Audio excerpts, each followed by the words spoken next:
They are serious, they are settled, they are resplendent in their uniforms, and they are awaiting the arrival of our dignitaries. Now, we're seeing the north end of Duke Street, and traditionally JLP MPs approach Gardner House from that end, and that's coming down from the Bustamante Industrial Trade Union building. We previously saw the south end, and that's the side from which the People's National Party members of Parliament usually approach the House. As Stacey, as you mentioned, members of the Jamaica Constabulary Force and the JDF are strategically placed to ensure that we have a safe and secure environment for the parade. I will say only this: they are not there simply for show. And as we heard, Theo, it's so important on a morning like this to have order. It is, in fact, a celebratory event. Definitely. We do know that we have members of both parties and supporters of both parties who are here. And as you see on screen there, the Chief Justice Sykes. Brian Sykes has arrived and is escorted into the House. So you do want to make sure that while you have that kind of levity and, you know, it's a joyous occasion, Indeed. but at the same time, it is an official event. It is a ceremonial event. And so the members of the JDF do provide that very vital support to ensure that everything is done in an orderly fashion and it can be executed well. Indeed, and as the members of the judiciary make their way into the chamber led by Chief Justice Brian Sykes, we do have onlookers. We do see them. You might not be able to just see them, just look to the right side of your screen down the road. We have the onlookers who are already staking out their spots along the sidelines. They're ready to cheer on their political representatives. The stage is set for an exciting morning, but we are twinning excitement and order. The cars are coming in. We remind viewers that the first scheduled arrivals are special invited guests. You saw members of the judiciary, including the Chief Justice, heading into the chamber.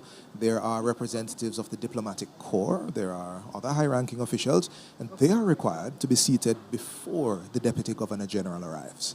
As protocol dictates, Theo, once the Governor General's representative, and in this case, it will be the Deputy Governor General, the Honorable Stedman Fuller, who will be performing those duties this morning. Once the Governor General or his nominee, his deputized person arrives, the formal elements of the event begin.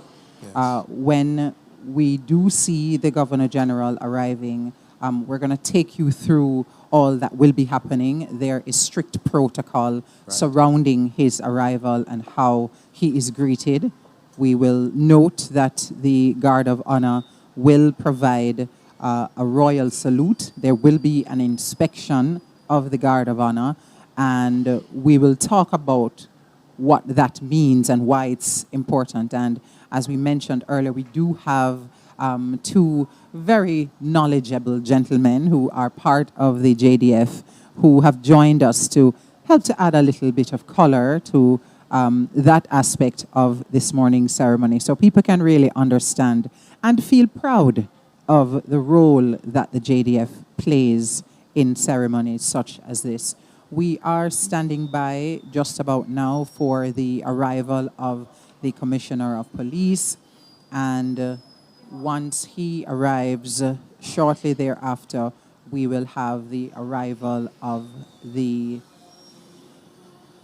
Force Executive Officer, Brigadier Markland Lloyd. But we do see the Commissioner of Police arriving at this moment. Right on cue. That is Dr. Kevin Blake. And Dr. Blake assumed the post on March 19, 2024. He is participating in his first state opening of Parliament as Commissioner. Now, a little bit about Dr. Blake. His experience in the force has been dynamic, commanding several branches within the JCF. He has led the Public Safety and Traffic Enforcement Branch, the Planning, Research and Development Branch in Area 4, Operations Branch from Area 3, and also the National Intelligence Bureau.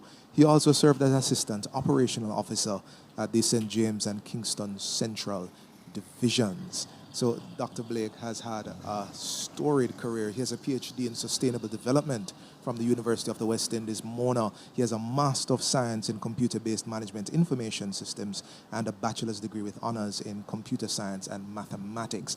And there goes Dr. Blake. He has stepped out of his vehicle. He is being escorted into the chamber as we watch.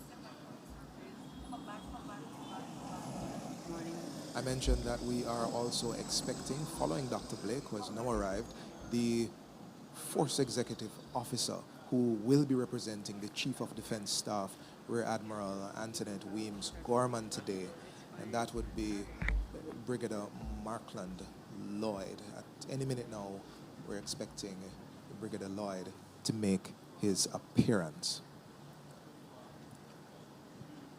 While we anticipate the arrival of Brigadier Lloyd, I wanted to just ask Major Brown, who is with us, Major Clinton Brown, to tell us a little more about who is forming up this Guard of Honor this morning.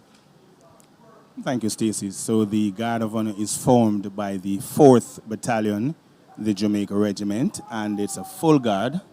A full guard is normally mounted for heads of state, members of the royal family, that sort of personage. The guard consists of 4 officers and 96 other ranks.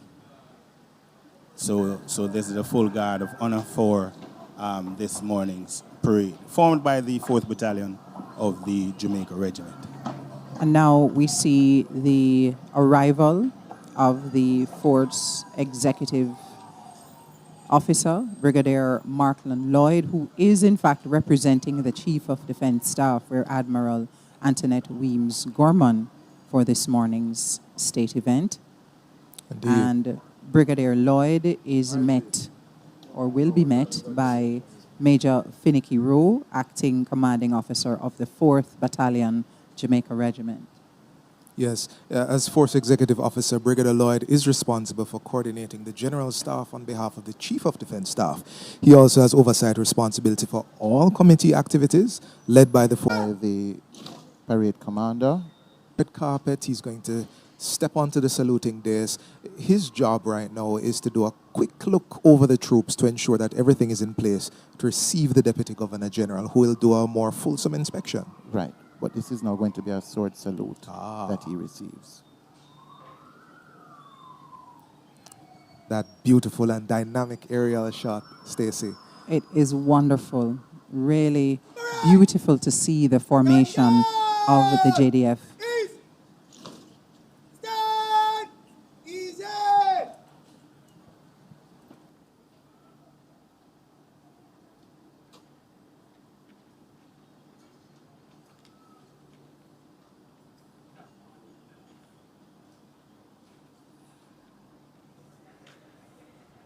We're looking at color ensigns on screen just now. If you would give a little background, Major Brown, if you can, on the member of the JDF who is on screen now and others who are carrying what looks like flags, but if you could help us to understand the colors and what all of that means. Right, so each brigade...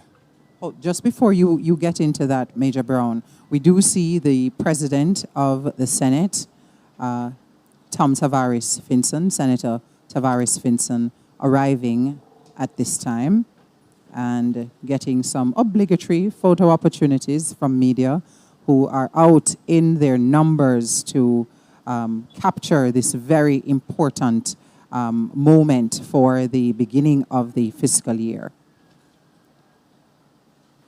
So, Major Brown, you were telling me about the color ensigns who are part of the Guard of Honor. So there are 2 colors on parade this morning, the King's color and the Brigade's color. The King's color is the one fashioned in the likeness of the Jamaican national flag. And the Brigade's color is the one in the colors used by the Brigade, crimson and gold. The King's color this morning is being carried by Lieutenant Marquina Jones, and the brigade colors is being carried by Lieutenant Demoy Powell. So the King's Colors is the one that is similar in terms of the color combination to the Jamaican flag. So That is during the royal salute, we will see what is called the sweeping of the colors. Sometimes people say, oh no, they're putting the flag on the ground, but it's not, in fact, the Jamaican flag. It is really not the Jamaican flag. It is fashioned in the likeness of the Jamaican flag, but it is in fact colors, which is also very interesting, because when they're made, they're not really called colors until the service of the consecration. Ah. Once they've been consecrated, then they now are called colors. There's another interesting thing to that, though, as well, because there are those rare occasions when only one colors are carried on parade. But even then, the one is still referred to in the plural. It is still called colors. Fascinating. We are seeing the arrival of the leader of opposition, Mark Golding, and he is heading away from the chamber, but that is for a very important reason. We anticipate what is known as the March to Gordon House, led by the Prime Minister and the leader of the opposition from opposing ends of Duke Street. So he is going down to his supporters, he'll be greeting them, and then the opposition members of Parliament and senators will make their way from the south end of Duke Street. The governmental members of Parliament and members of the Senate will make their way from the north, converging at the entrance of Duke Street, at the entrance of Gordon House, and entering the chamber proper. And just to give a sense of when you say south and north, based on what we're looking at on the screen, south is to the left and right. north is to the right. Correct. So that march to Gordon House happens from either end of Duke Street Simultaneously, and they walk towards the entrance to the Parliament building. Oh yes, we expect the supporters to be even more energized and vocal today as they cheer on their leaders marching in. And to the those house. watching on TV, Theo, or online via the live stream on the GIS website, gis.gov.jm, can also cheer on their MPs. If you're just joining us, we remind you that the main act this morning will be the Honourable Stedman Fuller as he delivers the throne speech for the very first time. It will undoubtedly be a very proud moment for him as Deputy Governor General. The Honourable Stedman Fuller, in addition to being the Custos Rotalorum for Kingston, is the Chairman and Managing Director of Kingston Bookshop Limited, one of the nation's leading booksellers. Its headquarters is on King Street, not very far from here, and I'm sure that many of his employees and admirers will be here cheering him on as well. He has a huge responsibility this morning, Theo. Indeed. We're seeing the south end of Duke Street where we're supporters of the People's National Party, and we're seeing the MPs amongst the crowd. They're all mingling together. You can see the joy and the festivity at this end of the street as the March to Gordon House is about to begin. There's Lisa Hanna at the front there, decked out in her red finery. Another opposition MP. We also see members of the Senate. Yes. I think there's a photo up there with Janice Allen, Floyd Morris we just saw now. Floyd Morris, yes. Indeed. And of course, we made note of the leader of opposition's arrival. They're getting their house in order as they move up the street towards And Gordon just House. to remind our viewers and those tuned in online, the throne speech outlines all of the priority programs and policies of the government for this upcoming fiscal year, which begins on April 1. And this year's theme is Jamaica's next chapter, aspiring to greatness. Later on in the afternoon, we're going to hear more about how those programs and policies are going to be funded, Theo, with the tabling of the 2025-2026 estimates of expenditure. And that tabling is also going to be momentous. And Yes, I know it you're going will. to tell me why. Yes, it will. It will be tabled by the Minister of Finance and the Public Service, the Honorable Favour Williams, and that is a first for her today. Indeed. Minister Williams assumed office on October 30 last year. And she has become the first female Minister of Finance and Public Service. Of course, the estimates will provide all the details of the amount the government intends to spend on recurrent business and capital projects. These will include things like funding for education, funding for health, national and social security, or roads, which has taken national attention, and many other areas. So the ceremony, it's wonderful to look at. It's very important as a part of Jamaica's national identity, but the information along the political spectrum that will happen, hearing how the budget will impact us, hearing how the policies are forming up, hearing what is expected to take place this year are crucial as well.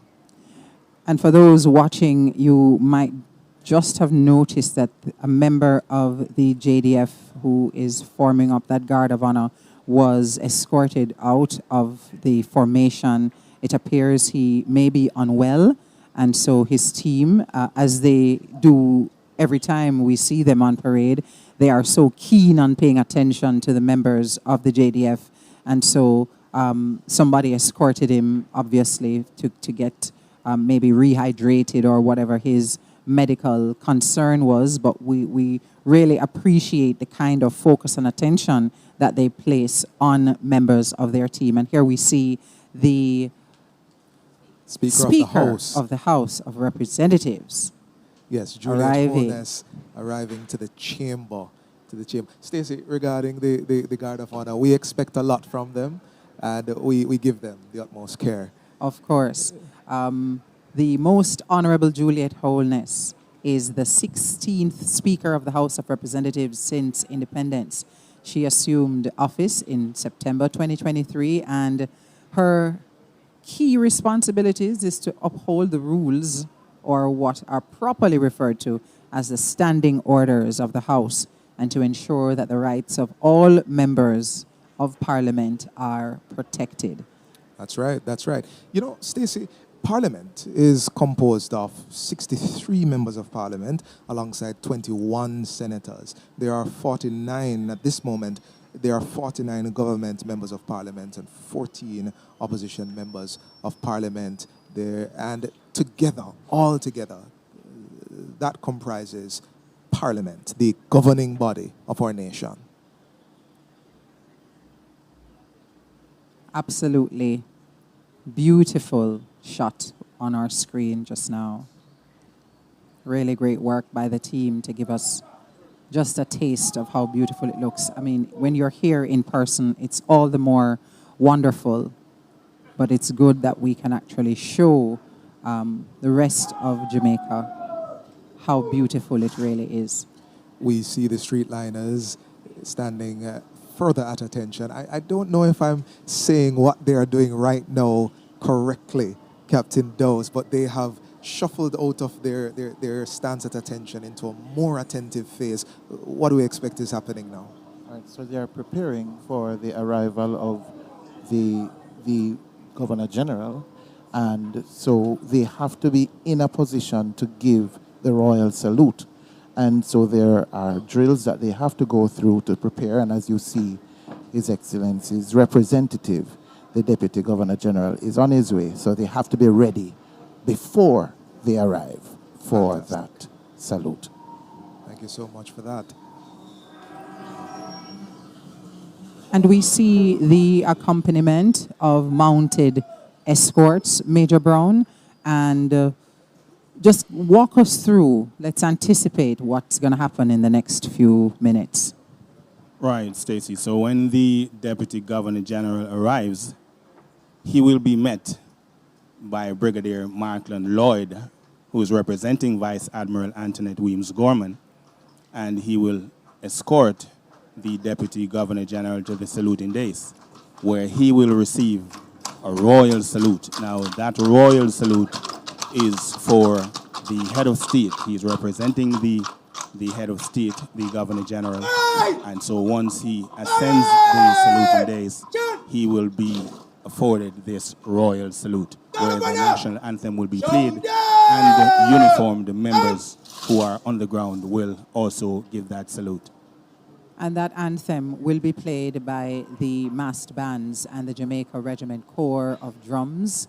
And during that royal salute, we'll see what we referenced earlier as the sweeping of the colours. Of the colours. Yes, yes, the Honourable Stedman A.R. Fuller, Custos Rotolorum for the parish of Kingston, and the Deputy Governor General is now here and is about to take the red carpet.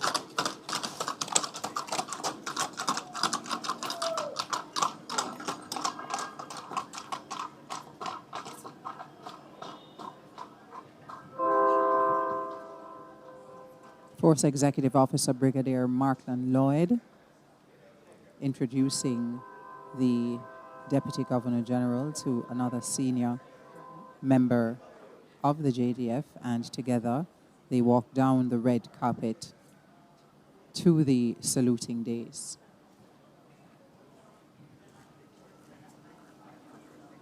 And there we see Commander Michael Grant, the ADC to His Excellency the Governor General, in tow, to the Deputy Governor General. As you know, many of our viewers know, many of our traditions are derived from those of the British parliamentary system, and this ceremony is one of them. Salute! Reason! Up!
So the Guard Commander is now inviting the Deputy Governor General to inspect the Guard of Honor.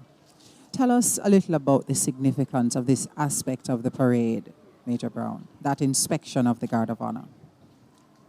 So here we see the Guard Commander, Major Rodin Leon, approaching the Deputy Governor General there, and he will invite him to start the inspection. Now, the inspection of the troops is a formal event of all Guards of Honor. And so the Deputy Governor General will start his inspection to the right of the Guard. The Guard was formed in two ranks, the front and rear rank, giving enough room in between ranks for the Governor General to inspect, to have a look at the basic turnout of the troops and to ensure that they're in very good order. And usually, as they do the inspection, we have the massed bands and corps of drums as we hear them beginning to play now. Captain Dose, talk to us about that very popular piece of music that's being played at this time. They're playing Lignum Vitae, and that piece is one of the signature pieces that are used for this particular time of a parade, the review. The indigenization of our own military with our own culture is a very important part of what we develop at the Jamaica Defense Force music units and music sections, including the military school of music where I am a lecturer. And one of the things that we are looking at is how we can get more of our own melodies and more composers of military music emerging as we continue to work through our identity. As we know, as we move towards the Republic status, we will need more such symbols as this wonderful piece. Our Deputy Governor General and Guard Commander continue to make their way along the front rank, and they're about to pass into the inspection of the rear rank. Just a little bit about our Guard Commander, Major Dane Leon. He hails from the parish of Manchester, all the Manchester people. Very proud today. Major Leong enlisted in the Jamaica Defence Force in 2008 and received his initial officer training at Fort Benning in Georgia. Now, he has held several notable appointments in the JDF, such as platoon commander, recruit training officer, troop commander, detachment commander, and so many others. And of note, he was awarded the Medal of Honor for General Service with clasp in 2018. So we're hearing a variation of this song. It This is a long medley time indeed. gal I heard may Miss never Lou, see I heard her. And that infusion of traditions that we inherited or we borrowed with those that are homegrown is so important to identifying us as an independent nation. It is one of the important roles of the Jamaica Defence Force. You would know that the Jamaica Defence Force was in formation just prior to independence. Yes. And we have taken Jamaica in through all of our symbols, including the national anthem being first performed by the JDF mass bands and drums. Speaking of national anthem, it will be played again as the Guard of Honor gives the Deputy Governor General another royal salute. And right after that, Mr. Fuller is going to head inside the Parliament building, where he will be met by the Clerk of the Legislature at the foot of the stairs, accompanying him to the entrance of the chamber.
Jamaica, land we love. It's always great to see the JDF consistently delivering with excellence. They spend many hours rehearsing for this occasion, both the streetliners and the masked band, I'm sure, Captain Dowes. And we salute them for their consistency, their professionalism, and for bringing beauty and color to this occasion. Yes, and the rehearsals extend even beyond those who you may see. Yes. There's a whole set of persons who are involved in the infrastructure and the medical support and other areas to make this And happen. we're now seeing on screen the Prime Minister of Jamaica, Dr. the Most Honorable Andrew Michael Holness, Leading the march to Gordon House. Right. He is flanked by other members of Parliament, members of the Senate. We have Senator Kamina Johnson-Smith at the front. We saw Minister Desmond McKenzie. And here we have now switched to the opposite end of South Duke side Street. coming in from that end. Members of the opposition making their way out into the chamber. Here we have Edmund Bartlett, our Minister of Tourism, and our Minister of Constitution, Legal and Constitutional Affairs, Marlene Malamu Ford, there at the front. Yes.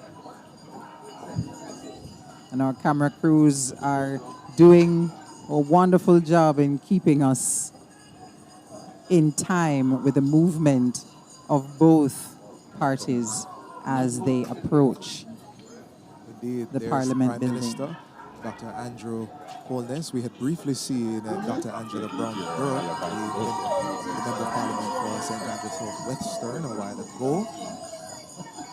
And the members of the opposition briefly pausing as the Prime Minister and the members of government enter the chamber, and they will then proceed. our Minister of Finance, Stacey Favor Williams, just made her way into the chamber. We are looking forward Yes, to the indeed. tabling of expenditures by her this afternoon. And that will happen in a few hours' time. We see many other members of Parliament from the government side. Norman Dunn just walked in, Juliet Cuthbert-Flynn, Orlando Terrelong. From the opposition side, on the right side of your screen, Lisa Hanna, Mark Golding. We briefly caught sight of Member of Parliament Peter Bunting there as well. And they are now well and truly making their way into the chamber in preparation for the throne speech. There's our Minister of Health, Dr. Christopher Tufton. Yes, I think that's Michael Phillips there, Yes, if I'm yes. seeing correctly. Marissa Dalrymple Philibert is moving into place. Everald Warmington, Carl Samuda, all making their way into the chamber to listen to the delivery of the throne speech by Deputy Governor General Stedman Fuller.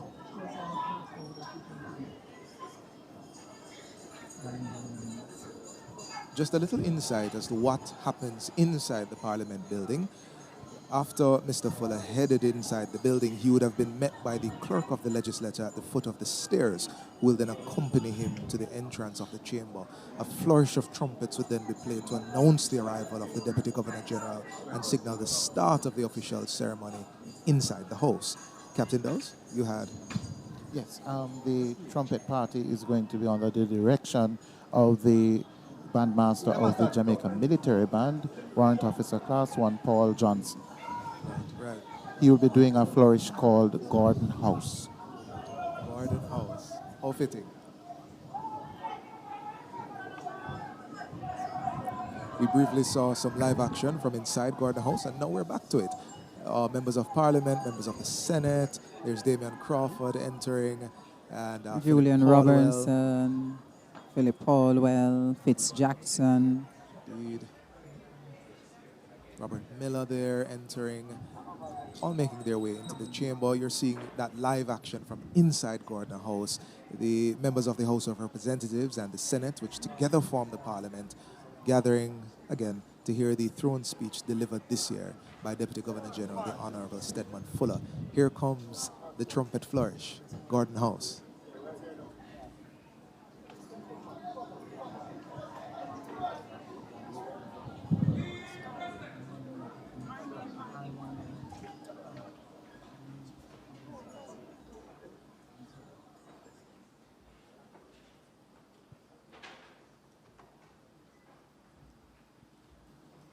There are Deputy Governor General standing beside the clerk of the legislature at the foot of the stairs. And that is Bandmaster Gregory Nicholson, who has the baton ready. And now you have footage from inside the chamber itself, as everyone takes their positions to receive the Deputy Governor General.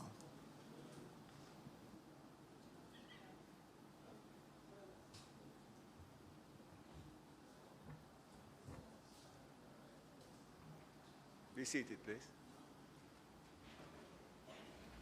You know, Yes. pardon me, Stacey, but we've been saying something about Mr. Fuller. We've been calling him the Custos Rotolorum, and that's an interesting word. It's a Latin, a phrase referring to the civic position where the appointed individual acts as the chief magistrate of a parish, primarily responsible for managing the roster of justices of the peace within that area, essentially representing the Governor General at the parish level. And now today, at the national level, as the Deputy Governor General. The flourish of trumpets has begun. Gordon House.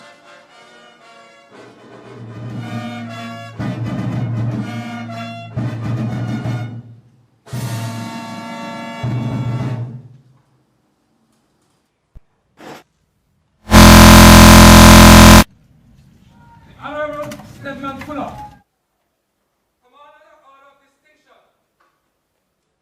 Custos Rotolorum for the parish of Kingston. Secretaries in for His Excellency, the Governor General.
Madam Clerk, would you kindly invite the members of the Honorable House of Representatives to attend at the place appointed for the meeting of the Senate?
I now invite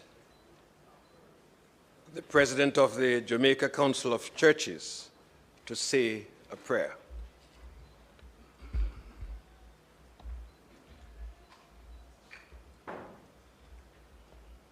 Let us pray. Eternal Father, you have been faithful in watching over this nation and guiding us as your children. Fill this place, we pray, with your presence and power through your Holy Spirit. May you breathe upon us afresh as we gather, cleansing, forgiving, and sanctifying and granting your blessings. We come to you seeking your divine wisdom as representatives, servants of the people of this nation, as we mark the start of a new fiscal year.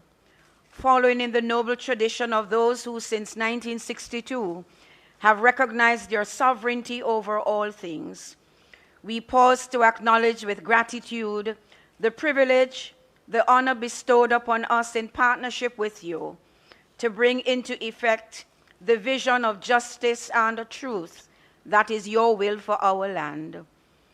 We remain cognizant, O God, in the words of one of our great sons, Robert Nesta Marley, that there is so much trouble in the world. But with that recognition, we also acknowledge the truth that is on this rock, formed and shaped by your mighty hand, you have blessed us with all that we need of human and natural resources to facilitate our great calling of advancing humankind's welfare. Hear us, therefore, O God, and forgive our many lapses, the occasions on which we have elevated personal and partisan objectives above the national interest. We beseech you now, therefore, to grant us clarity of thought, as with minds that think with honesty, we advance by words and commensurate action that which will engender true respect for all, the stirring that will lead to the joy-filled response to call of selfless service, so that Jamaica may increase in beauty, fellowship, and prosperity. Lord of all, we pray that a hallmark of our democracy may be the godly and peaceful governance exercised by those called to leadership in this land. Hear us, therefore, for Patrick, Governor General, Andrew, Prime Minister, Mark, Leader of the Parliamentary Opposition, all members of central government, with the Senate and those in local government. Endue with godly discipline and integrity those who administer justice, even as you strengthen those who guard and protect the land, revealing the common good to those in positions of public trust, including decision makers in education, health services, industry, and commerce. May respect for each other be maintained in the discussions, presentations, and discourses, and may all be done for the greater good of Jamaica land we love, and the glory and honor be yours, Almighty God, now and forever. Amen and amen. Please be seated.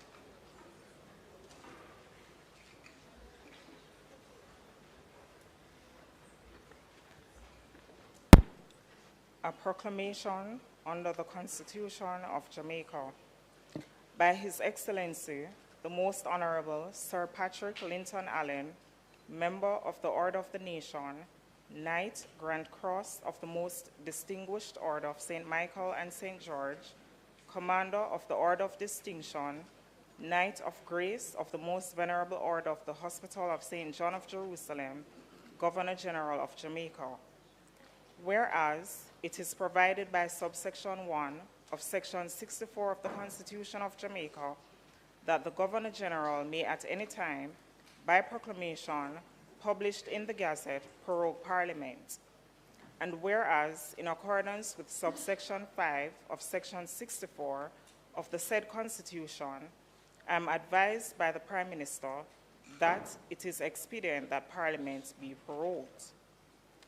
Now, therefore, I, Patrick Linton Allen, Member of the Order of the Nation, Knight, Grand Cross of the Most Distinguished Order of St. Michael and St. George, Commander of the Order of Distinction, Knight of Grace of the Most Venerable Order of the Hospital of St. John of Jerusalem, Governor General of Jamaica, do hereby proclaim and make known that Parliament is prorogued accordingly on the 12th day of February 2025.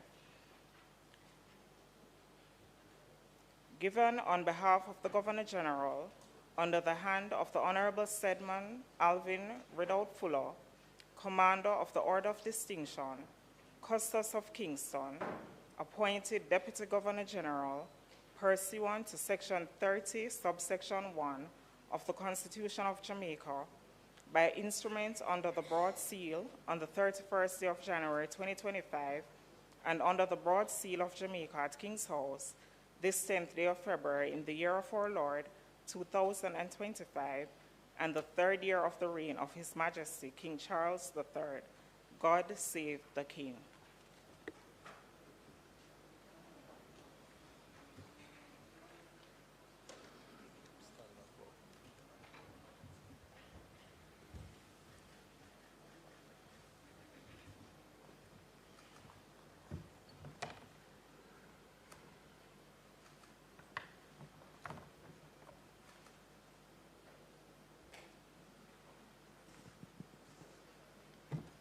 Honorable members, we thank the Almighty for His kindness and mercy. The challenges of the past year, Hurricane Beryl, Tropical Storm Rafael, and the unseasonal rains that tested our infrastructure, economy, and communities, confirmed not just the strength, but also the indomitable spirit of the Jamaican people. Through courage, ingenuity, collective action, and the grace of God, we have rebuilt and risen above adversity.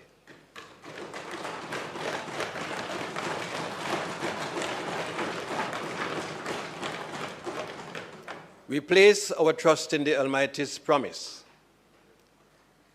The Lord is my rock, my fortress, and my deliverer. My God is my rock, in whom I take refuge, my shield and the horn of my salvation, my stronghold, as it says in Psalms 18, verse 2. Indeed, Jamaica has stood firm, emerging stronger, more dynamic, and closer than ever to achieving the destiny we envision. A Jamaica that is peaceful, productive, and prosperous for all.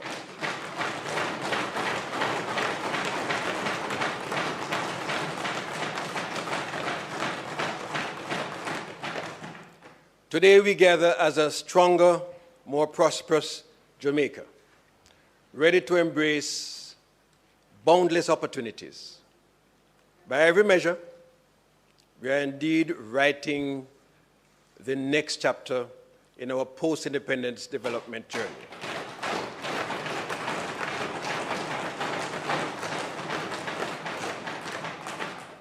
Our unemployment rate is at a historic low of 3.5%.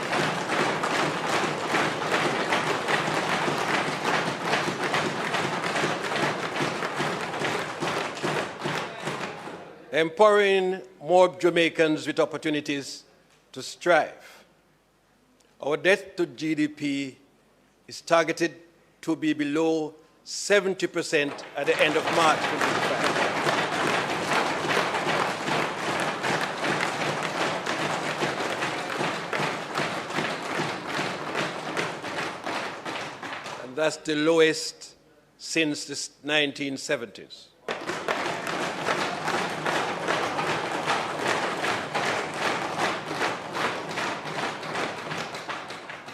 Jamaica's credit rating are at the highest levels since our debt has been externally rated, signaling our enhanced credibility and fiscal strength on the global stage.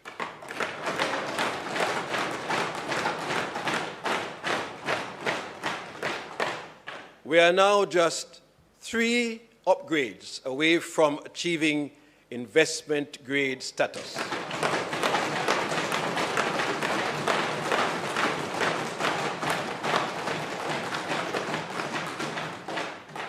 After 57 consecutive years of deficits, our balance of payments current account since 1966, we have, for the past 2 fiscal years, managed to achieve a balance of payments surplus.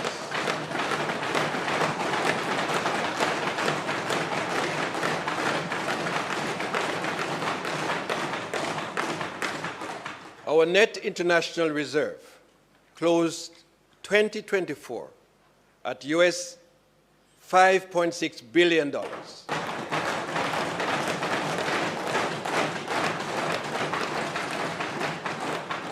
Another record high. Before the interruption caused by Hurricane Beryl, we recorded 12 consecutive quarters of economic growth after the COVID-19 pandemic.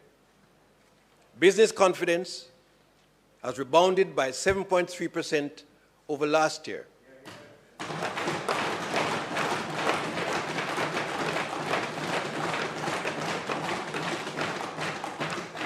And is now just 2 points shy of the all-time high set in 2019.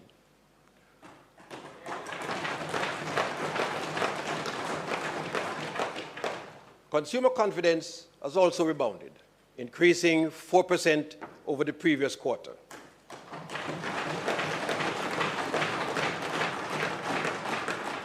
In 2024, murders declined by 19%.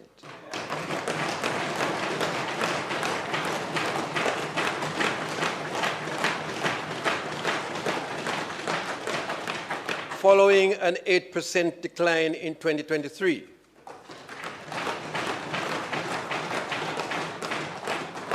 This positive trajectory has continued into 2025 with a 16% decline in January 2025. In fact, murders in January 2025 was 51% lower than in January 2022.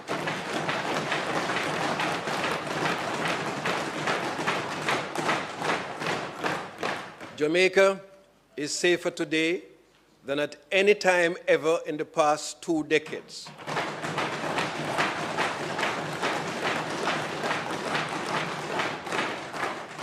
With major crimes recorded in 2024 being the lowest since such breakdowns began to be tracked in 2001.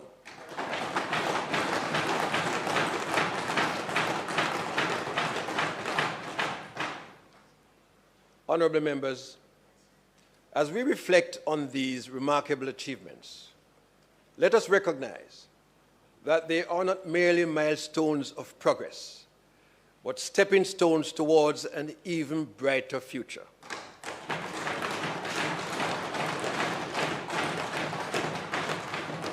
Our nation stands at the dawn of a new chapter in its journey, one defined by resilience, ambition, and the unwavering determination of our people.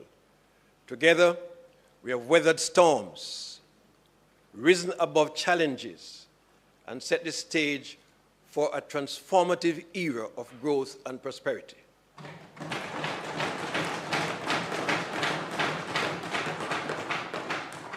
Let us now move forward with boldness and vision, confident in the strength of our foundations and our nation's limitless potentials. Let us now write Jamaica's next chapter, aspiring to greatness.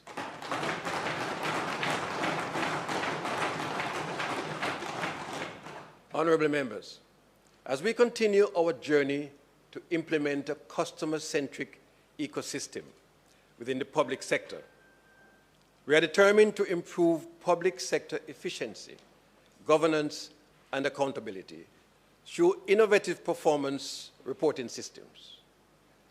Efforts to planning, monitoring, and evaluation will continue with the development of an electronic performance monitoring and evaluation system, which will standardize processes across government and facilitate real-time data access to enhance decision-making. In the ongoing thrust to transform the public sector Learning and Development Policy was launched. This initiative will enhance the capabilities of public servants, foster a culture of continuous learning, and establish Leadership Development Center, and create a dynamic and responsive public sector that meets Jamaica's evolving needs.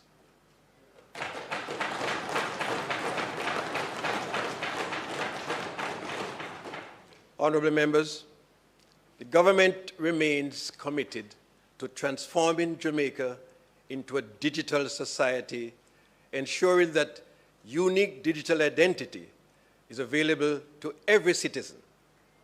In 2024, the legal framework was completed with the gazetting of the National Identification and Registration Authority, NIRA, Act regulations, operationalizing NIRA and issuing Jamaica's first electronic national ID cards.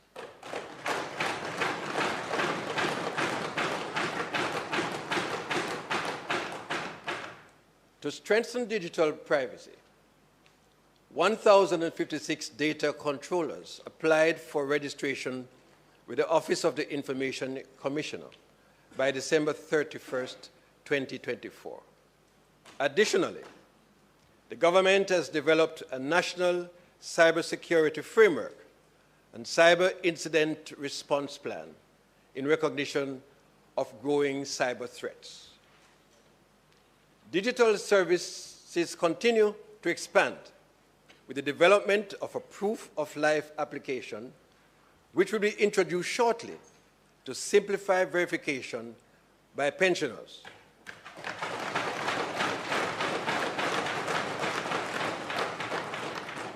Also, the Jamaica Data Exchange Platform will streamline government data validation for the TRN, driver's license, and the new national ID.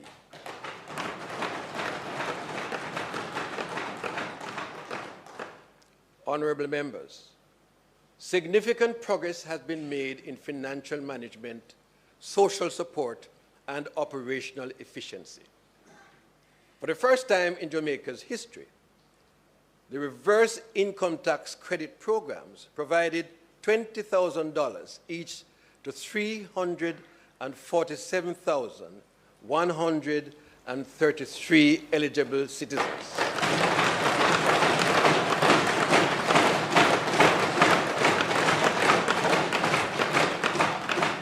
Totaling $6.9 billion in direct financial relief. The government accelerated digital transformation, implementing electronic systems such as the fixed asset, inventory management system, My Pension Plus, and the QE management system, improving efficiency and data accessibility.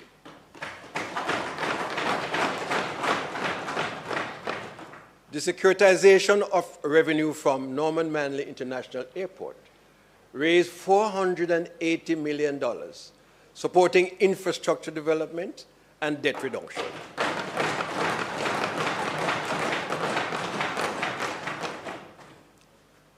Legislative priorities remain on track with the Financial Institution Resolution Act 2024, which establishes a framework for resolving non-viable financial institutions tabled in the Senate.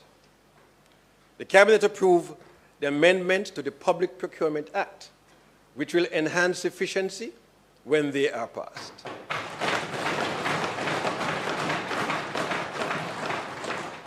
Additionally, changes to the Income Tax Relief, Large-Scale Projects and Pioneer Industries Act are being refined to create a cohesive fiscal incentive framework.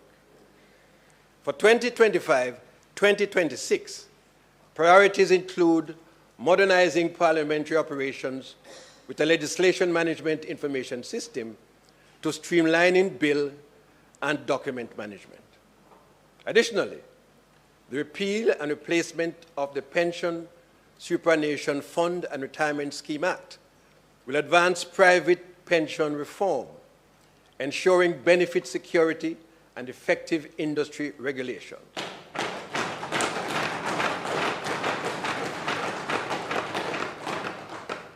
Honorable members, with macroeconomic stability achieved, the government is now focused on leveraging these gains toward transformative and inclusive growth while remaining cognizant of climate change threats. In 2024-2025, Jamaica approved its 2050 long-term emission reduction and climate resilience strategy.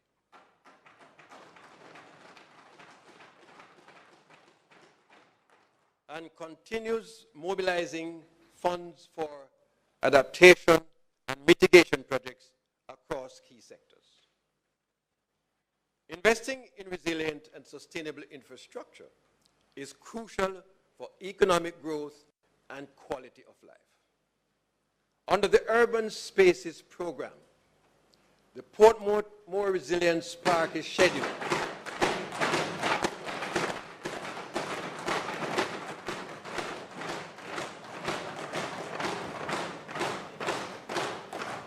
for completion by 2025-2026 to enhance wellness and climate resilience.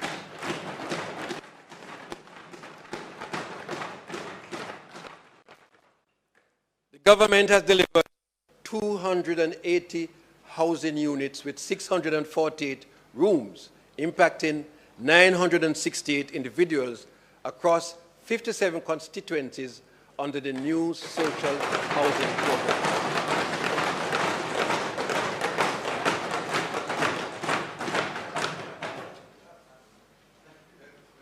Road infrastructure has also advanced. The Southern Coastal Highway Improvement Project, now 95% complete, is enhancing connectivity and socio-economic equity. The Montego Bay Perimeter Road is on track for completion by mid-2026.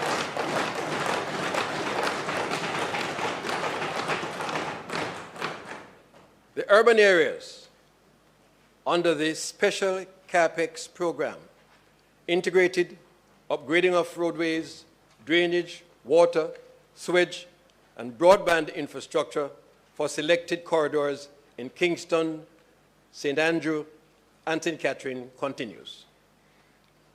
In December 2024, the Spark project, a $45 billion three-year initiative, was launched.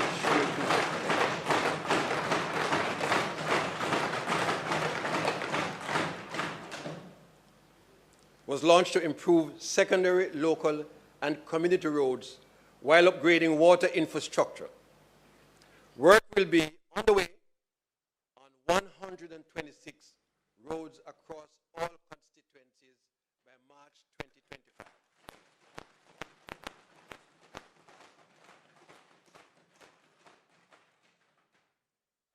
Access to potable water remains a priority.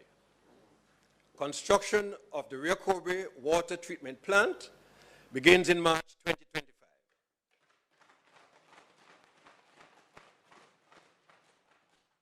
Significantly improving supply to the Kingston metropolitan region.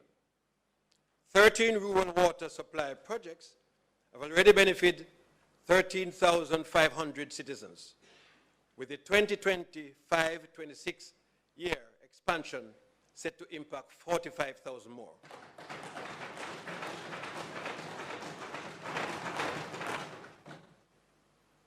Key legislative reforms are progressing. The construction industry policy, which will promote sustainable development and growth and enhance competitiveness and productivity, is on track for revision by financial year 2026-2027. Amendments to the Natural Resources Conservation Authority have introduced stiffer penalties. The Quantity Surveyors Registration Bill is in development to enhance professional standards and accountability. Honorable members, the government remains committed to reducing major crimes, improving public order, and enhancing public safety.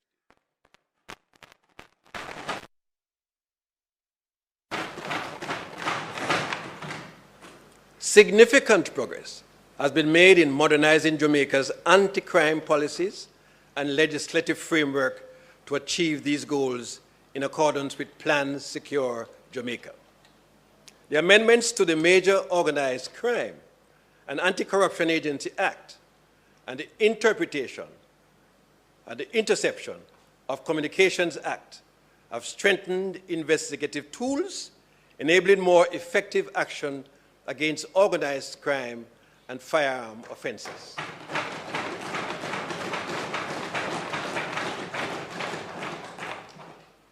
Border security is being modernized through the National Visa Policy and amendments to the Immigration Restriction Commonwealth Act and the Aliens Act.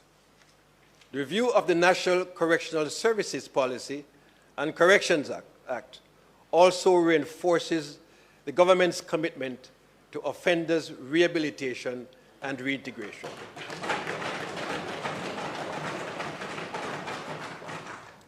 integrating legislation, technology, infrastructure, and social investment is creating a safer Jamaica.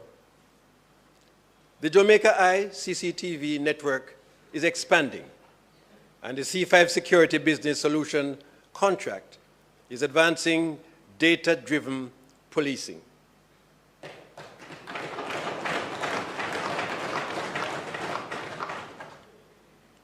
Renovations of 17 police stations, ongoing divisional headquarters construction, and the near completion of the forensic pathology autopsy suite are enhancing law enforcement capacity.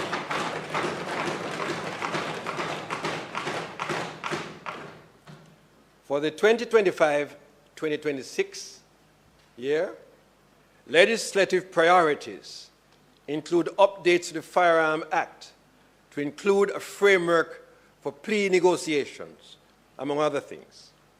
This is consequent to the effectiveness of the new mandatory minimum penalty, which has increased the level of interest among accused persons in entering guilty pleas. Updates will also be made to the Proceeds of Crime Act and Fingerprint Act, alongside a comprehensive reform of the Corrections Act.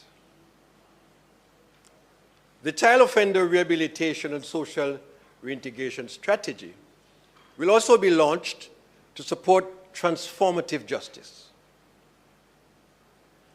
Honorable members, the government remains committed to accessible, modern, and high-quality health care for all Jamaicans.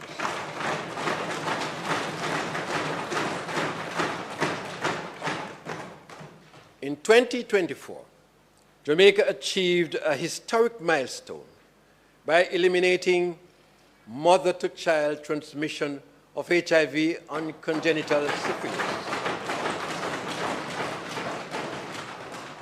reflecting expanded rapid testing and antiretroviral therapy, improved antenatal care, and enhanced monitoring systems. The Know Your Number initiative conducted over 220,000 tests, empowering Jamaicans to monitor key health metrics, with 80,000 persons being referred for care, ensuring early detection and intervention.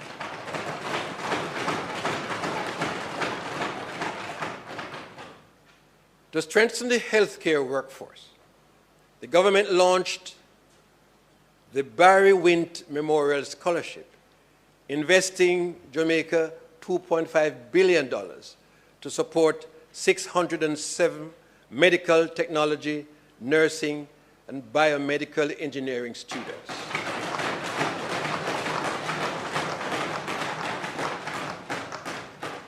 The government will continue to focus on infrastructure, legislative reform, and health campaigns. The Western Child and Adolescent Hospital will be completed, offering 12 specialties, including pediatrics, cardiology, and psychiatry.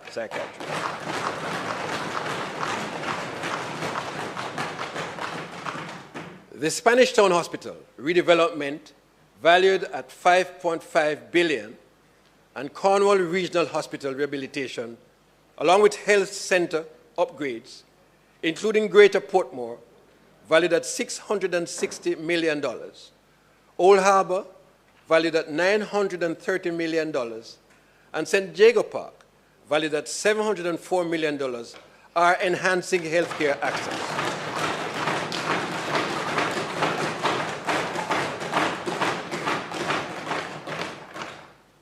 Legislative priorities include the Tobacco Control Bill, which will align Jamaica with World Health Organization regulations by restricting tobacco and e-cigarettes use, and the Food and Drug Amendment Bill, which regulates natural health products. Amendments to the Nurses and Midwives Act and Pharmacy Act will legalize advanced practice registered nurses APRNs, prescribing approved pharmaceuticals, improving healthcare efficiency.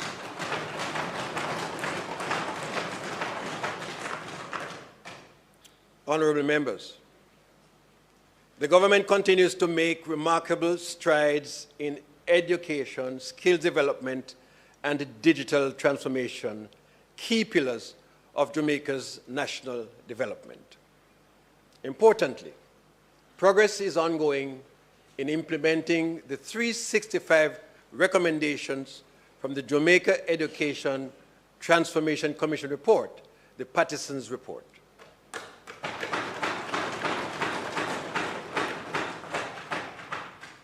The government remains committed to improving early childhood education by having one trained teacher in every early childhood institution in the country.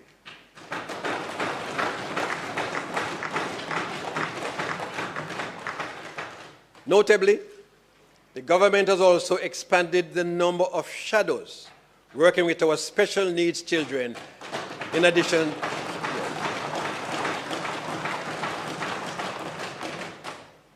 addition, a key priority is enhancing nutrition support programs across the education system that provide much-needed meals to our students on path. Currently, over 162,000 students benefit from this important support.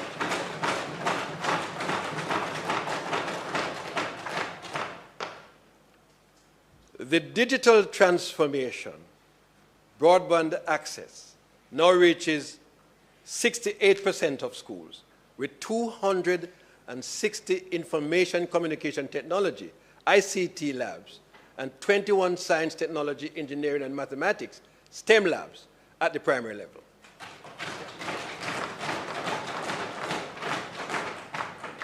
(1,500 tablets were distributed to early childhood institutions, and 144 interactive smart boards provisioned across the system. The first phase of the digital financial management system has also been implemented in 50 schools to improve fiscal management.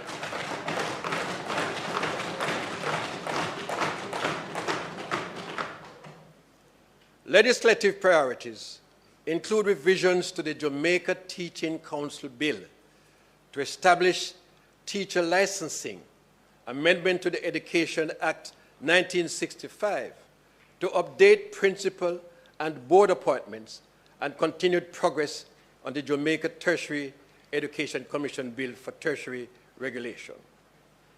For 2025-2026, the government will focus on literacy and numeracy as a priority, targeting children aged 0 to 8.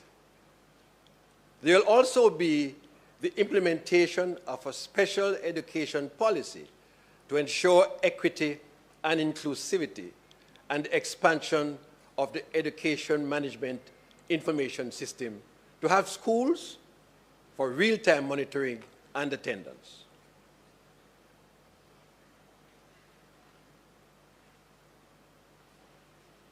Honorable members, Jamaica's tourism sector demonstrated resilience, innovation, and growth in 2024.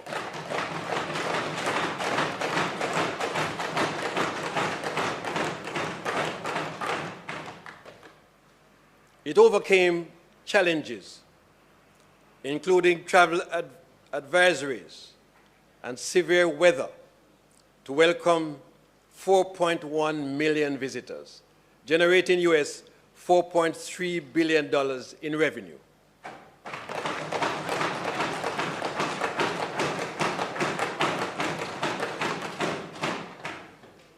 This moves the sector closer to the 5x5x5 goal. That is 5 million visitors, US $5 billion in earning by 2025.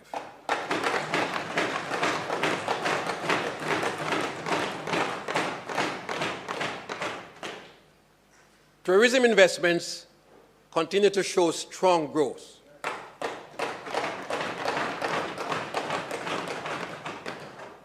During this fiscal year, 6 new hotels totaling 5,600 rooms and 1,000 hotel workers' housing will commence construction.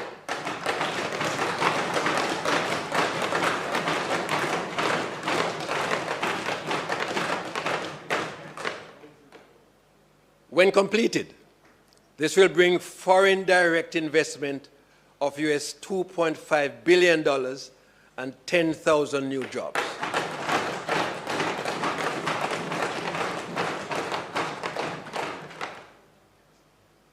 The Revolutionary Tourism Workers' Pension Scheme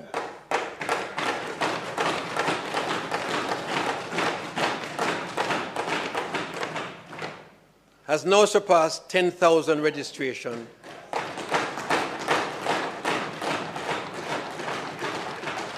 and savings under investment of $4 billion.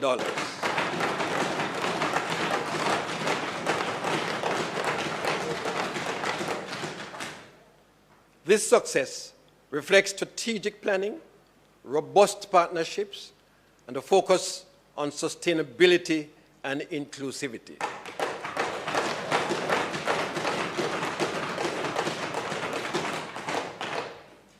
The Tourism Innovation Incubator, administered by the Tourism Enhancement Fund, TEF, fosters groundbreaking ideas, including virtual reality tours and health and wellness tourism. Additionally, the Artisan Village, opened in April 2024, celebrating Jamaican culture and creativity, incorporating augmented reality to enhance visitors' experience and directly benefit local artisans.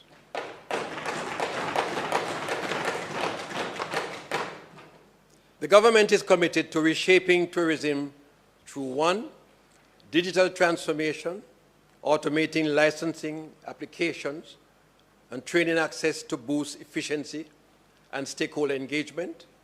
2, culinary tourism with the Montego Bay Convention Center Gastronomy Institute, empowering chefs and showcasing Jamaican cuisine on the global stage.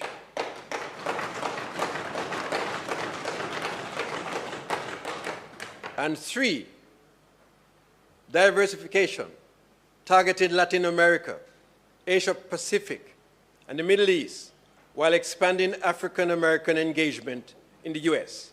These initiatives are backed by expanded airlift capacity and dynamic marketing by the Jamaica Tourist Board.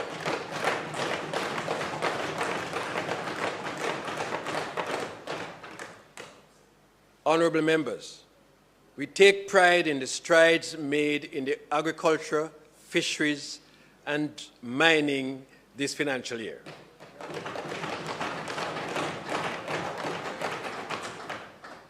Although Hurricane Beryl severely damaged the agriculture sector, this industry is a symbol of the resilience we have embedded into our economy.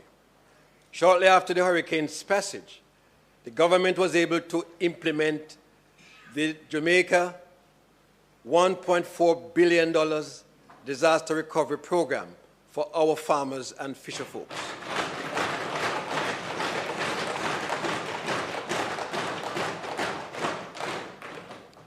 Over 24,800 farmers have directly benefited from this recovery program. These farmers, spanning key parishes like St. Elizabeth, Manchester, Clarendon, and Westmoreland, receive seeds, fertilizers, and technical support to rebuild their farms and livelihoods.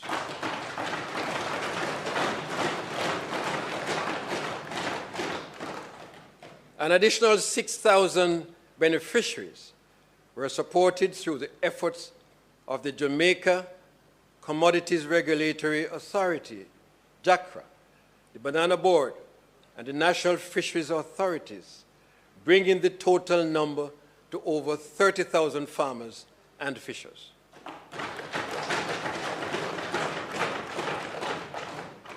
Significant progress was made in agricultural infrastructure, with 98 farm roads rehabilitated at a cost of $870 million and $100 million allocated for backup generators to support irrigation pumps.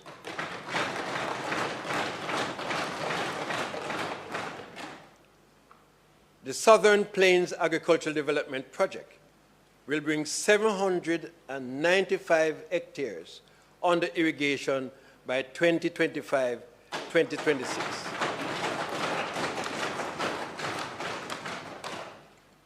Alongside progress on Essex Valley and Pedro Plains projects, the $7.75 billion irrigation development program will expand irrigation across 2,253 hectares over 3 years.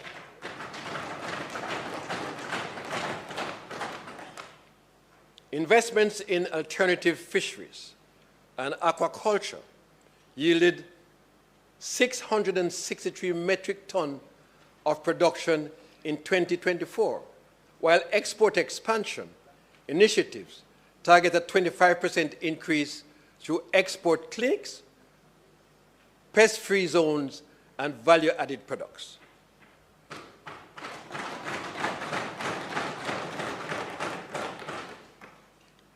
The Agribusiness Cold Chain Initiative will introduce modern cold storage facilities to reduce post-harvest losses by up to 30%.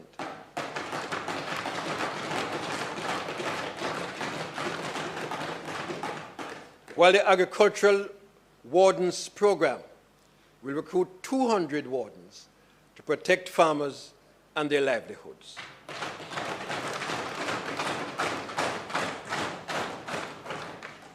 The mining sector rebounded to pre-COVID levels with 5.3 million metric tons of bauxite and 2.87 million metric tons of industrial materials exported.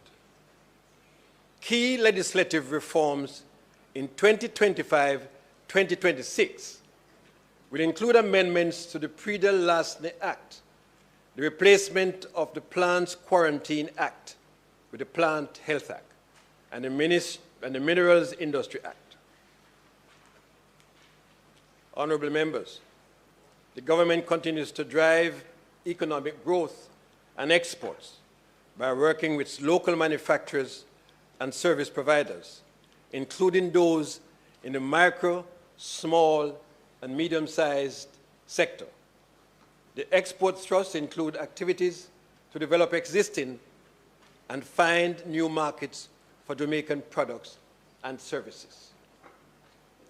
The EU-funded £1.7 million Euro digitalizing program will establish 9 digital transitioning centers and train 2,700 MSMEs to improve efficiency and productivity and enhance competitiveness.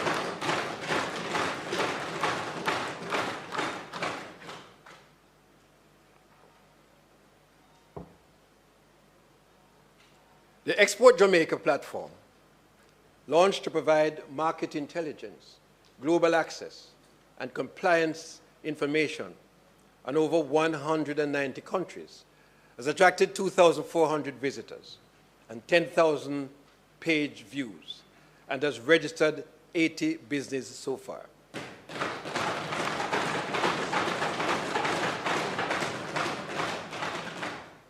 The MSME Business Roadshow engaged over 1,200 participants, offering grant funding and business support, with phase 2 underway. In manufacturing, the government provided $78.9 billion to duty relief,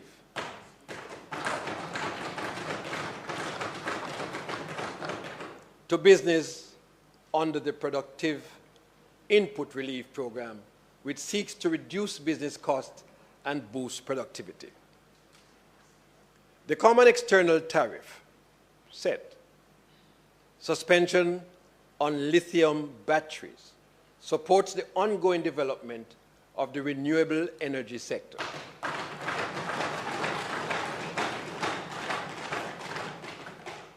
The Jamaica $1 billion Screen Development Fund, launched in January 2024, aims to strengthen Jamaica's creative economy by supporting local filmmakers. A total of 269 grant applications have been validated and are under review for final approval and disbursement of grant funding.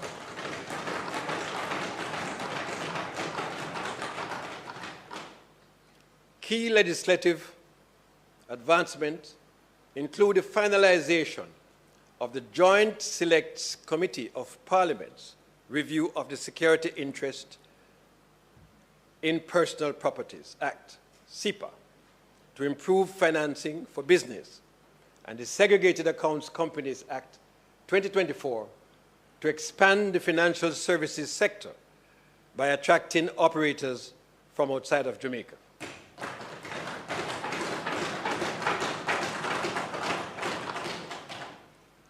Amendments to the Companies Act and Insolvency Act are advancing to simplify business processes and support the rehabilitation of insolvents.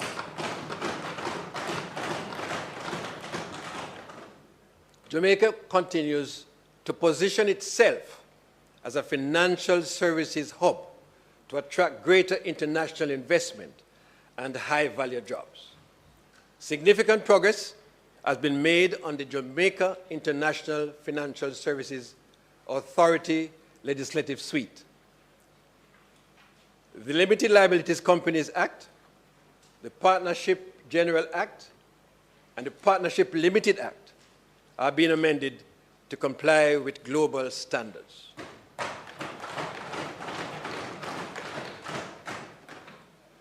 Honorable members, energy resilience, digital connectivity, increased innovation, and efficient transformation remain central to Jamaica's development. Public transportation saw a $3 billion investment in 100 compressed natural gas buses, including 10 buses for persons with disabilities.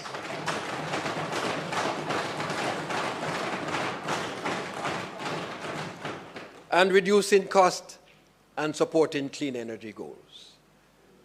In renewable energy, the UHWI Deep Energy Retrofit Project installed 1,500 rooftop solar panels,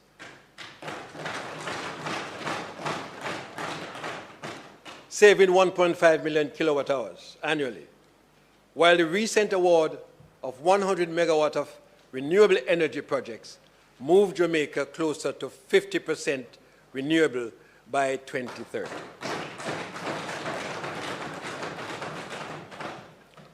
A memorandum with the Canadian Nuclear Laboratory will explore nuclear energy integration.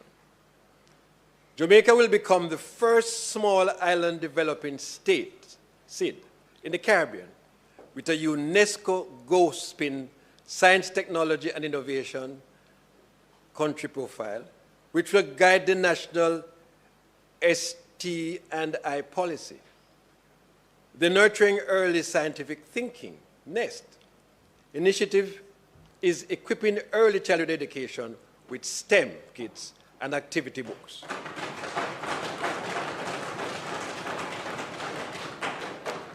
The US $4 million energy security investment will install 6,368 rooftop solar panels across 6 hospitals and 16 government facilities, saving 5 million kilowatt hours annually.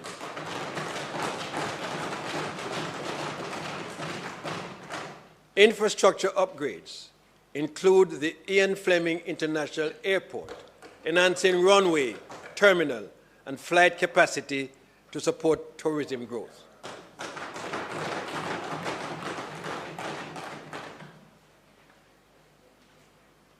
Public transportation will see an additional $3 billion investment with 100 more buses.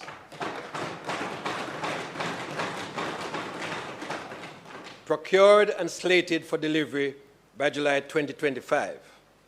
Of these, 10 buses will also be fitted for persons with disabilities.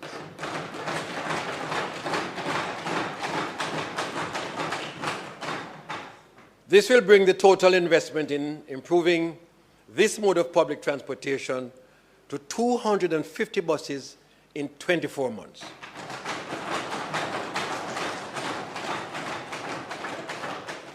At the same time, port security will be strengthened through increased Port Security Corps recruitment. Legislative advancements include the Petroleum Downstream Activities Bill to regulate imported fuel quality by 2025-2026. Updates to the Civil Aviation Act and Shipping Act will align with international safety standards. Honorable members, Jamaica continues to strengthen its global presence, forging strategic partnerships that drive inclusive economic growth and improve the quality of life for all citizens.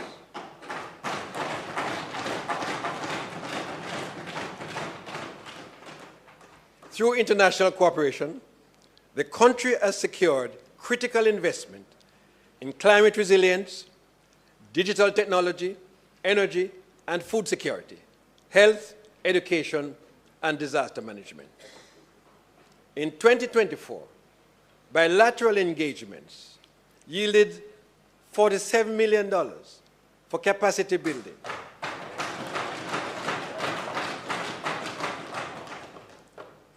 Jamaica's $60 million for citizen security. $230 million for security operations and equipment. And $7.6 million for sports equipment for schools.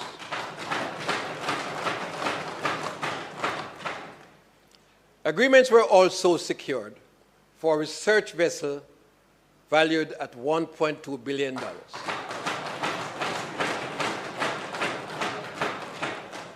And sporting infrastructure development valued at $15 billion.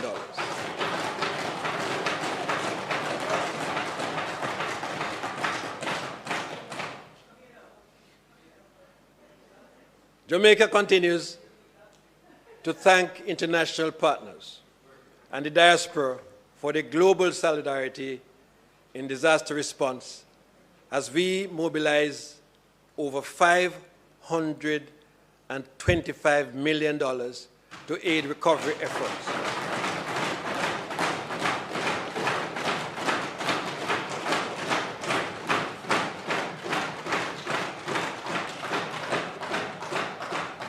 To aid recovery effort following Hurricane Beryl and Tropical Storm Raphael. The country reaffirmed its commitment to trade by completing its 5th trade policy review at the World Trade Organization, WTO, in 2024. Within CARICOM, Jamaica also secured common external tariff suspensions, safeguarding local industries while expanding seafood exports to Asia and Latin America.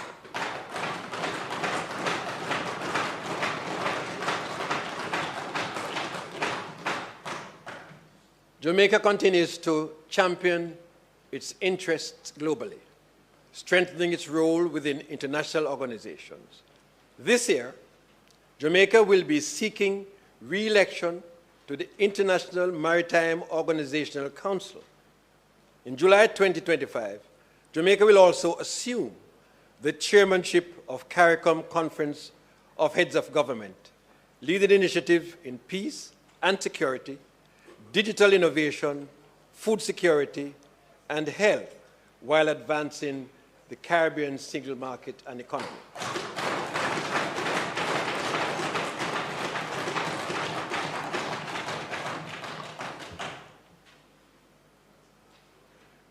Complementing expanded offering to clients and service excellence delivery initiative is a call to unity among Jamaicans at home and abroad through widened engagement and programs such as the new Diaspora Mentorship Academy.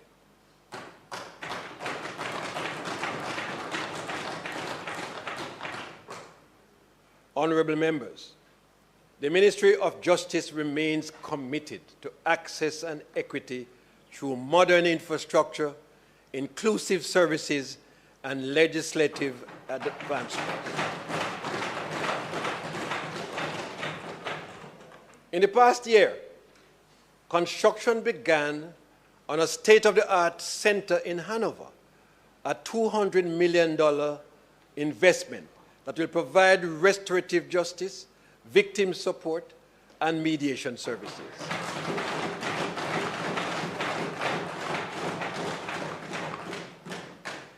Major courthouse repairs were completed across St. Elizabeth, Hanover, St. Catherine, Manchester, and Portland, reinforcing resilience and accessibility to justice services.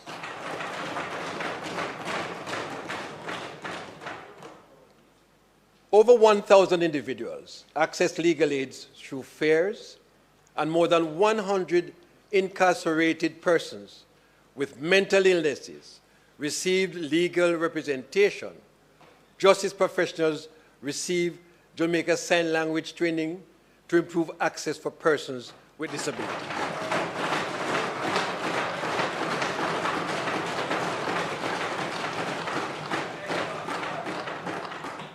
Restorative justice referrals achieved an 81% agreement rate.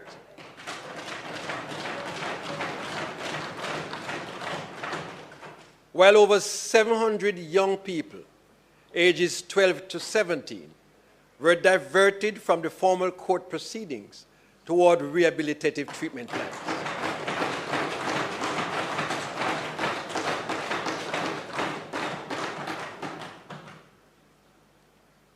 Where over 1,000 victims of crime received intervention services.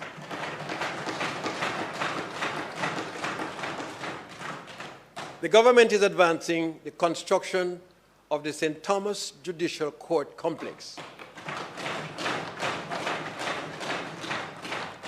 at the new Morant Urban Center, marking a significant milestone in modernizing our justice infrastructure and also prioritizing centers in Clarendon and St. Catherine.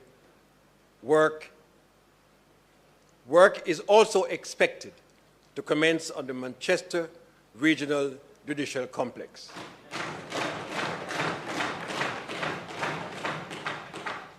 The commencement of a phased introduction of the integrated electronic case management system in the justice system will modernize legal processes, enhancing efficiency, reducing cost, and improving accessibility, particularly for persons with disabilities.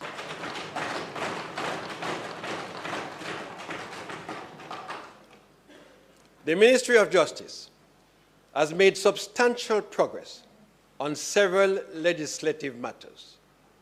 Stakeholder consultations are completed, and the Notaries Public Repeal and Replacement Bill will soon be presented to Parliament. The Legal Aid Amendment Act will integrate the Legal Aid Council into the ministry as a department. Passed in 2024-2025, the Maintenance Amendment Act allows maintenance orders for children aged 18 to 23 who remain in education or training, and the judicature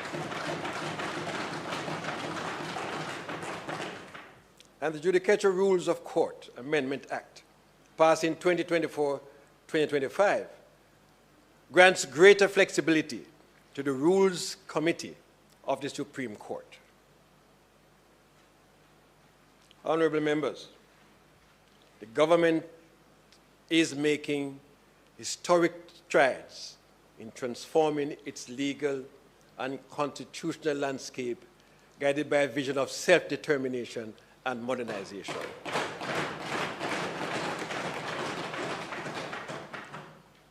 The report of the Constitutional Reform Committee was tabled in Parliament. The Constitution Amendment Republic Bill 2024 was also tabled, read a first time, and is being reviewed by a joint select committee of both houses.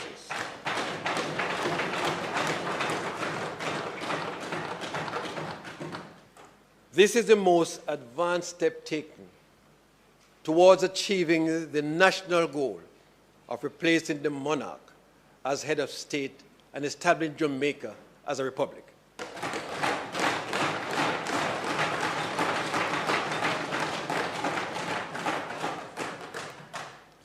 The stage was set with the prior enactment of the Constitution Amendment of Section 61, Act 2024, which modernized the words of the enactment by replacing references to the monarch with references to the Parliament and the people of Jamaica where appropriate, as a critical move towards patriating our Constitution.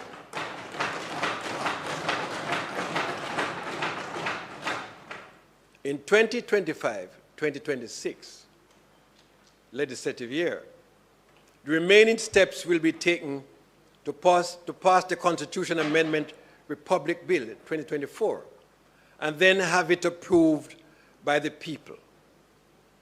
The reform work will continue into the next phase with a sharp focus on Chapter 3 and 7 of the Constitution, the Charter of Fundamental Rights and Freedoms, and the Judicature.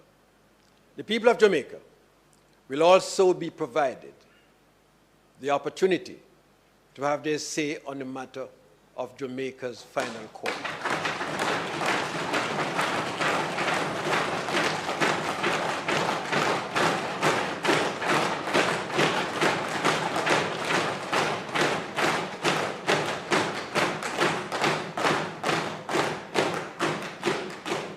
Among the pieces of legislation, a referendum bill will be tabled to provide for the procedures for the people's participation in the reform of the Constitution.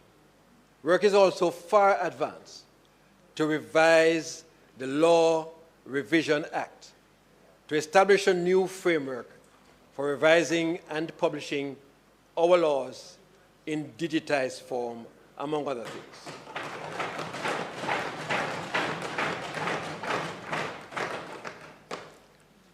Honorable members, Jamaica has once again secured a place on UNESCO's representative list of intangible cultural heritage.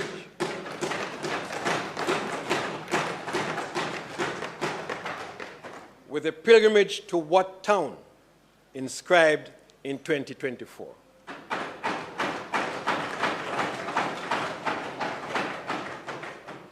This milestone celebrates the revivalist tradition and its contribution to Jamaica culture and identity.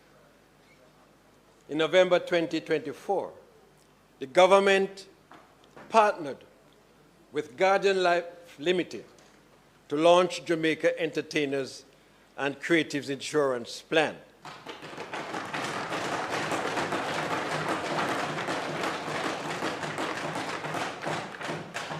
Providing life and accident insurance for registered creatives. A group health insurance policy covering 4,000 members of the entertainment registry, free of charge, will be launched by March 2025. Jamaican athletes excelled at the 2024 Paris Olympic Games, securing 6 medals, 1 gold, 3 silver, and 2 bronze.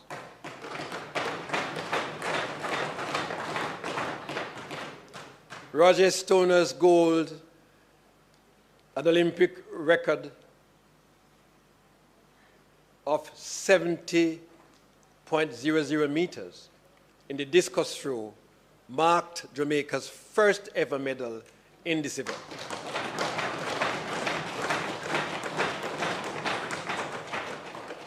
The government provided $68 million in grants to Olympic and Paralympic delegation members, with Jamaica placing 8th in the athletics and 44th overall.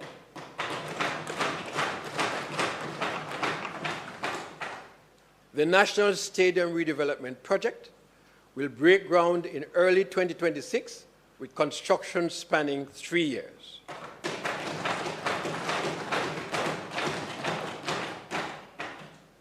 The Jamaica Anti-Doping Commission will enhance anti-doping efforts through partnerships with the Jamaica Constabulary Force, Jamaica Custom Agency, and private entities to expand its sample collection personnel under a national duty program.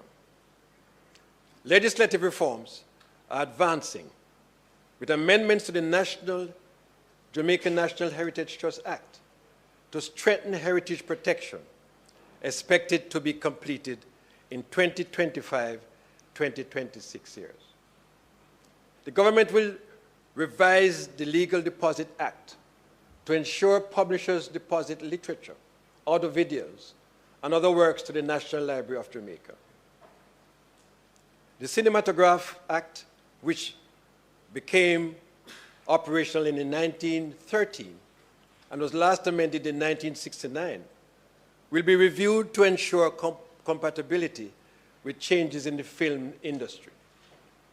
A key element of the review will be the restructuring and redefinition of the function of the Cinematograph Authority to make it more relevant to secure economic advancement in the area of film production.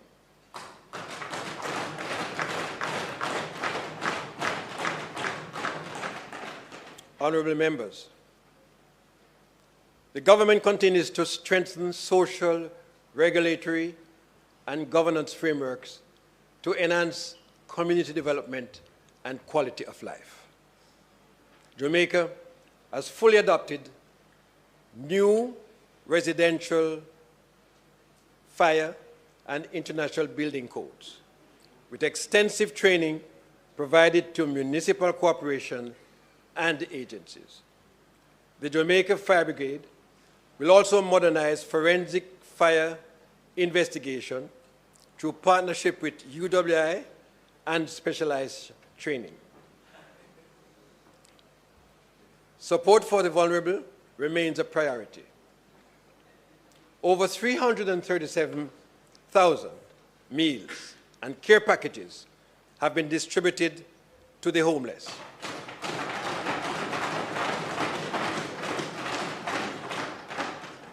14 houses have been completed under the Indigent Housing Program, and critical repairs and medical upgrades have been made to infirmaries island-wide.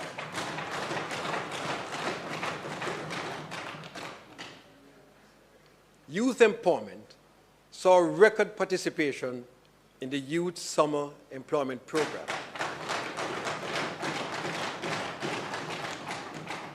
Employing 7,300 young people who contributed to local governance certainty. An 82% increase over 2023. Legislative progress includes the Counties and Parishes Amendment Act 2025,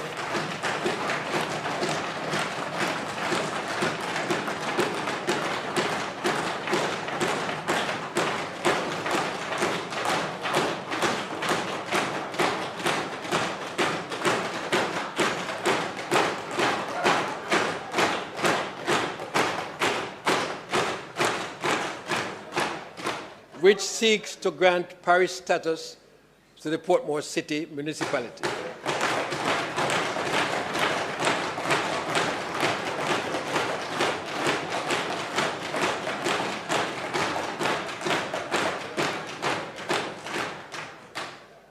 making it the 15th parish of Jamaica, a milestone in local government.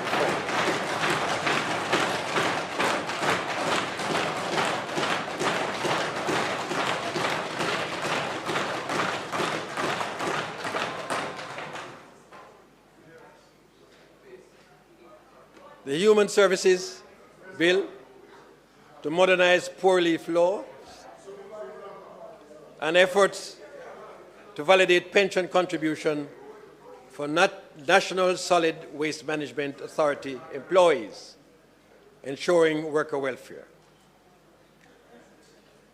In 2025-2026, the government will employ and train psychiatric nurses aides to enhance mental health service in infirmities.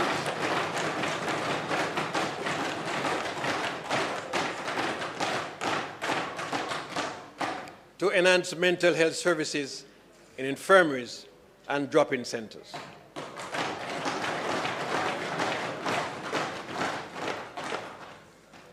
Jamaica faces numerous natural hazards, including earthquakes, floods, and hurricanes. To bolster disaster resilience, the government will overhaul disaster risk management, restructuring the Office of Disaster Preparedness and Emergency Management.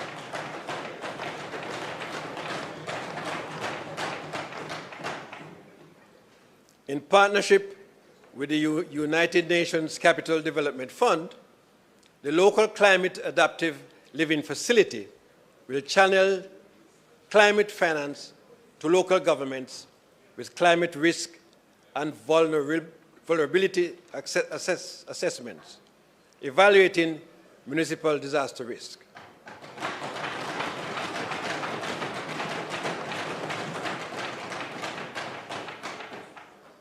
Honorable members, guided by the principles of no one left behind,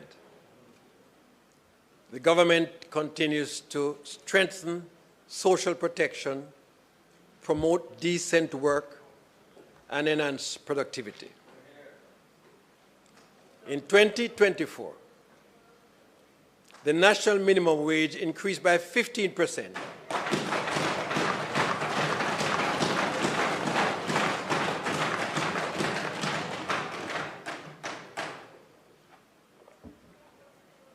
Following a 44% rise in 2023.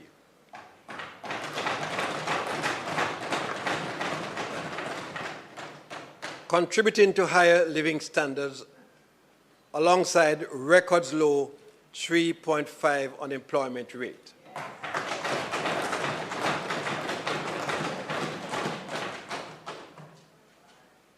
Social Security expanded with 17,800 new NIS benefits.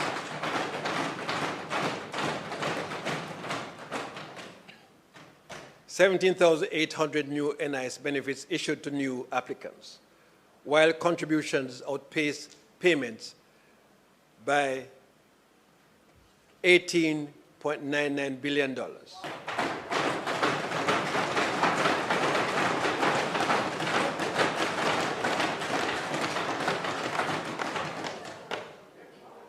Senior citizens saw a 76% increase in the social pension benefit.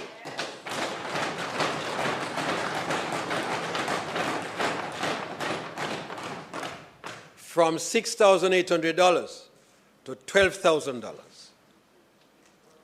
Productivity efforts included the Future of Work and Productivity Summit and the launch of the Public Sector Productivity Improvement Initiative. Support persons with disabilities, advanced with a $53.5 million investment in the New Life, New Limb program.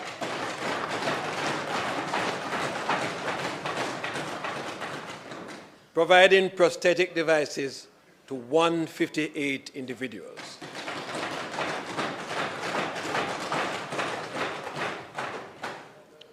Legislative progress included the Occupational Safety and Health Bill to improve workplace safety, amendment to the Minimum Wage Act to align with international standards for domestic workers, and the development of a modern social protection framework.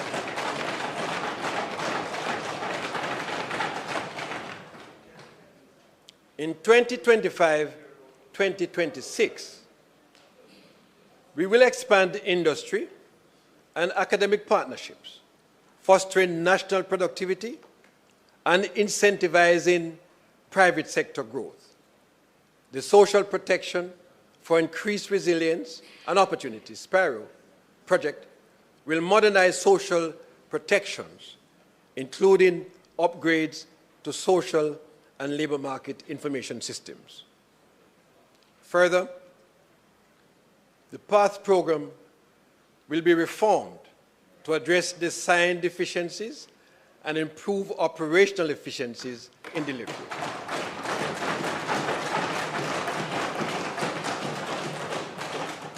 The National Insurance Scheme will be further automated to streamline benefits and life certificate distribution.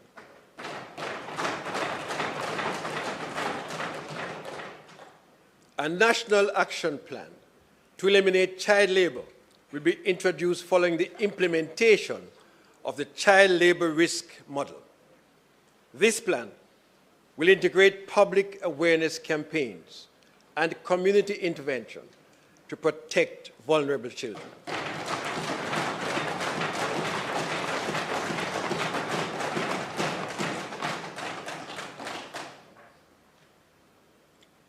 Honorable members,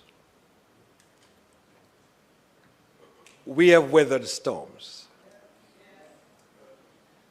We overcome trials and achieve what once seemed impossible.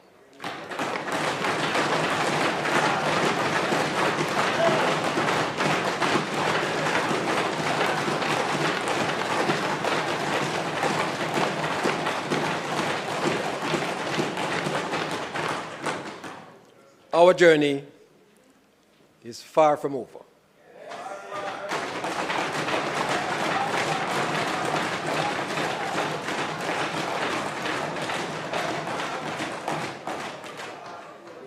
Let us press forward together, united in spirit and purpose, each playing our part to create a Jamaica that leaves no one behind and enhances our boundless potential.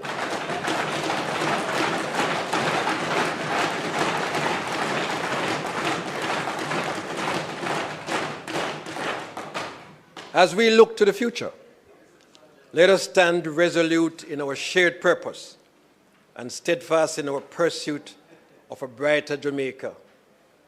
Our progress is a testament to our people's resilience, ingenuity, and determination.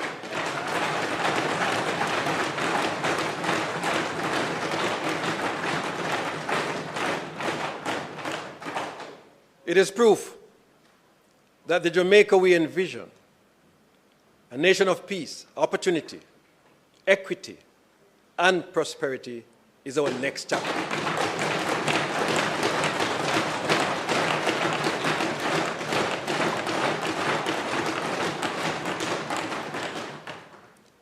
This is Jamaica's moment.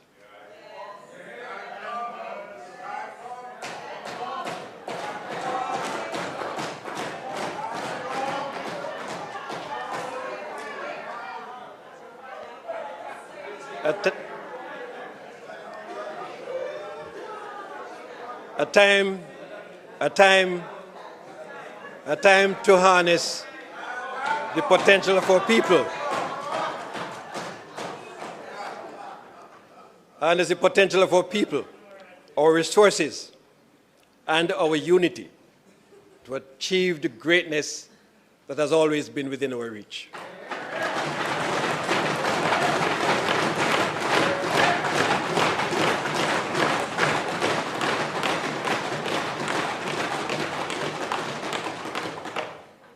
With God as our guide and our people as our strength, we will seize the moment to aspire to greatness.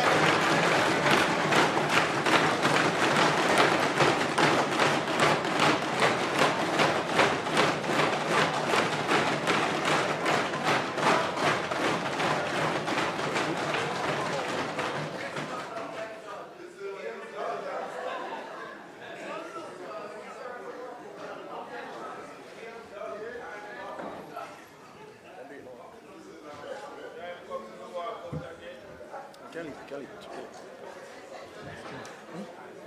Okay.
Mr. Cowan, may I take off this,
Arbin, call Camino.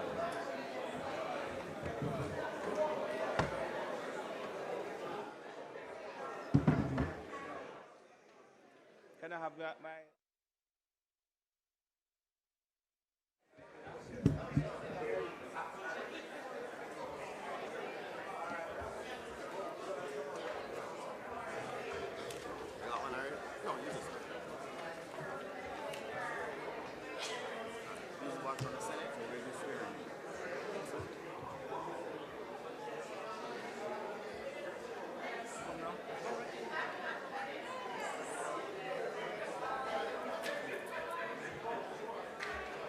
Come here now.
Where's the red?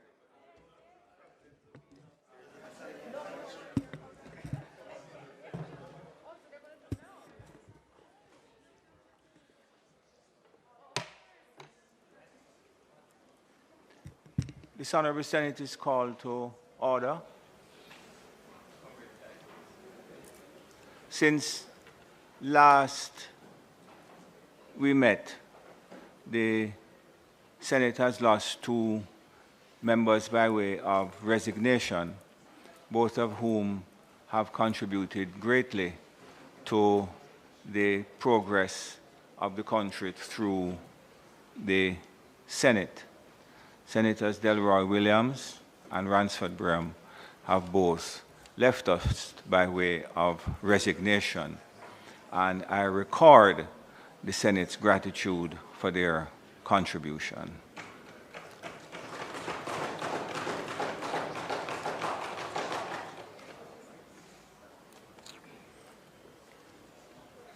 Consequent upon those resignations, there are 3 senators to be sworn in today. There are 3 senators to be sworn in today, and we're going to proceed with that. Where's the list?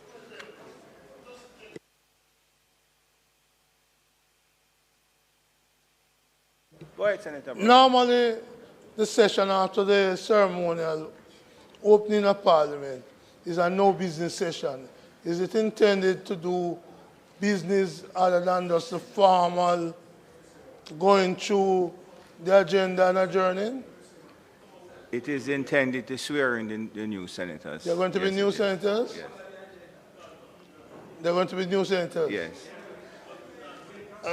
And Mr. we're going to amend the agenda? Dr. Elon Beresford Thompson.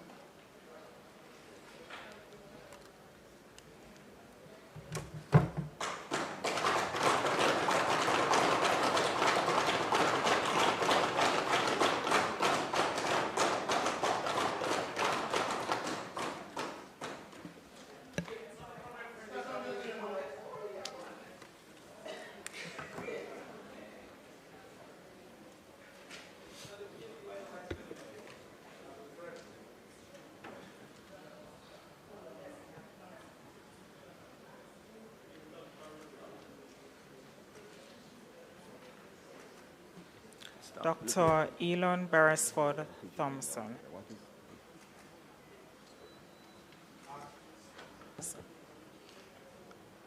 I, Elon Beresford Thompson, do solemnly, sincerely, and truly declare and affirm that I will be faithful and bear true allegiance to Jamaica, that I will uphold and defend the Constitution and the laws of Jamaica, and that I will conscientiously and impartially discharge my responsibilities to the people of Jamaica.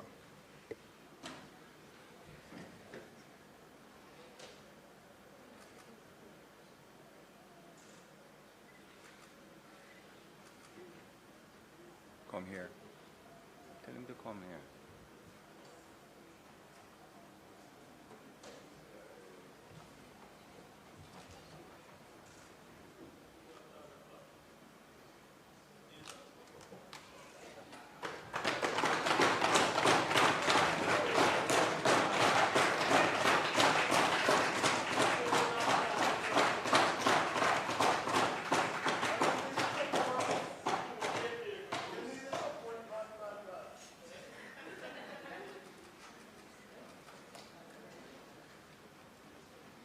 Come on. It's time to go to the Prime Minister.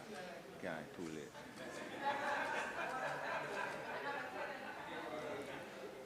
Well, they really need some rehearsal.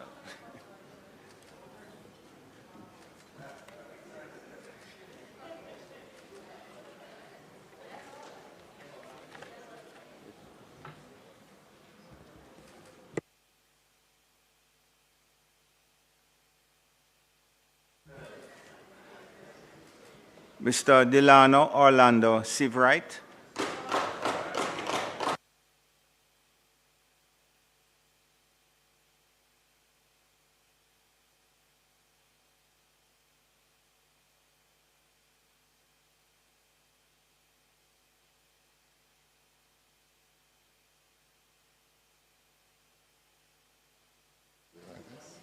Just going back in Mr. Delano Sivright. I, Delano Orlando Sivright, do solemnly, sincerely, and truly declare and affirm that I will be faithful and bear true allegiance to Jamaica, that I will uphold and defend the Constitution and the laws of Jamaica, and that I will conscientiously and impartially discharge my responsibilities to the people of Jamaica.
Thank you very much.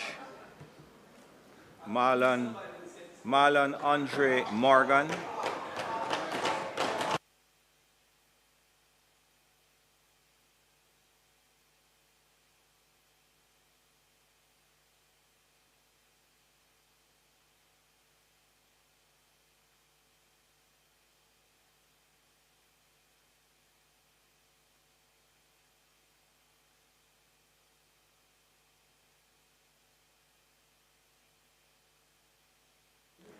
Mr. Marlon Andre Morgan. I, Marlon Andre Morgan, do solemnly, sincerely, and truly declare and affirm that I will be faithful and bear true allegiance to Jamaica, that I will uphold and defend the Constitution and the laws of Jamaica, and that I will conscientiously and impartially discharge my responsibilities to the people of Jamaica.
Members, I want to first of all ask that you recognize that the Senate has a number of guests today, and specifically Dr.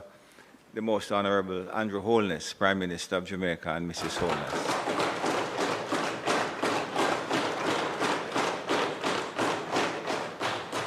And also, they have left, but former Senator Samuda was here along with Minister Morgan, but we recognize also Deputy Prime Minister, the Honorable Horace Chan.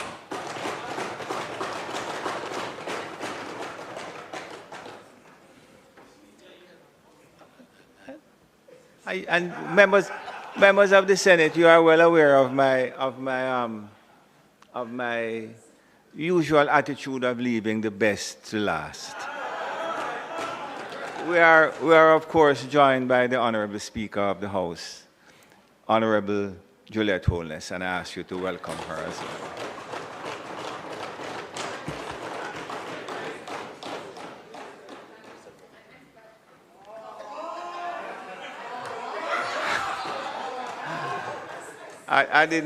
I didn't see Auntie Babsy around the back there. Welcome, Minister Grange, to the Senate. You know, I want to take the opportunity to welcome all three new senators. Senator Morgan has made his contribution and is a strenuous advocate and someone who is an expert in communications. Welcome.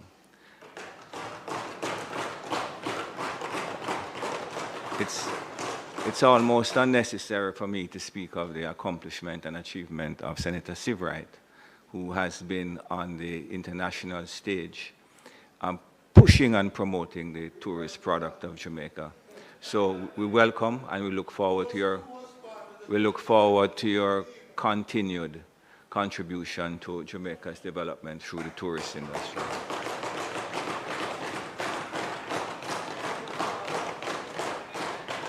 I take a special pride in welcoming Senator Dr. Thompson, because he will tell you that his father and I met in 1980 when we were both on the railway board. So I was very, very young. And I've maintained contact with him and his family over the years. A bittersweet moment for him because his mom is in intensive care with a medical issue. So we pray for you, but welcome you and look forward to your contribution.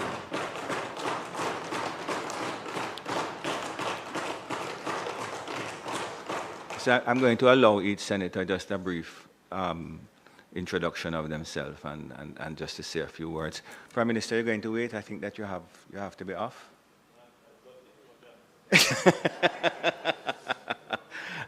Senator Morgan.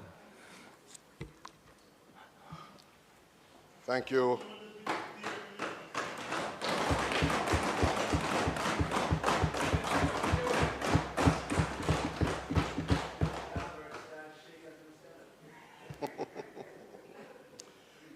They that wait upon the Lord shall renew their strength.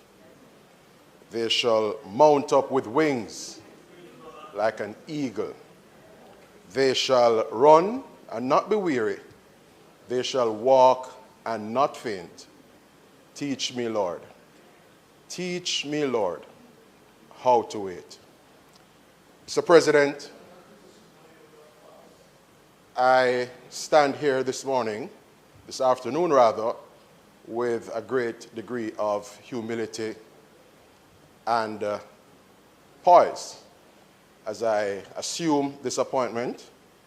And of course, this has been a journey, and I appreciate this particular juncture. Let me thank you, Mr. President, for the warm welcome you have extended, and I look forward to your continued even and steady hand in marshalling the proceedings in the chamber over the weeks and period to come.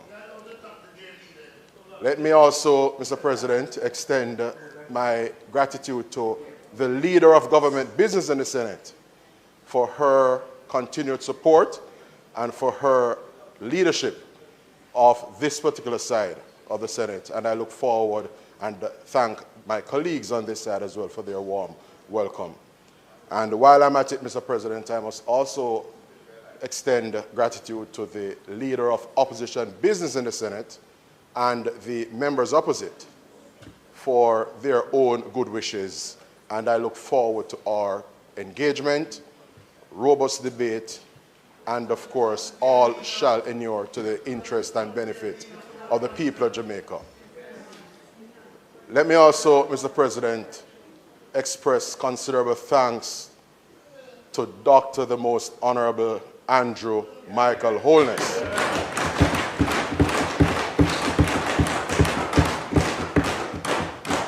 Thank you, Prime Minister, for the confidence you have reposed in me, the task to which you have called me, and of course, I am very clear as to the mandate, yes, and of course, the work that lies ahead, and I will be discharging that work faithfully. I must also, Mr. President, extend thanks to my family. In the gallery joining us this afternoon is my dear wife, Sheena.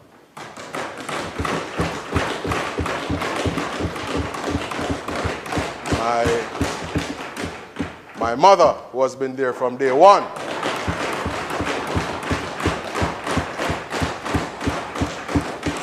And of course, my brother, all here in support.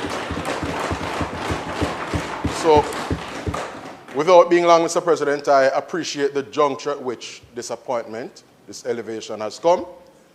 We are essentially keen on contributing to the discourse in this space. The Senate, as persons will appreciate, is the review chamber, and it is my endeavor, Mr. President, to bring copious degrees of sobriety and perspicacity in examining matters here before us, and of course, ensuring that when all is said and done, whatever it is that we attend upon, whatever it is that we engage in, inures to the benefit of the people of Jamaica. Thank you, Mr. President.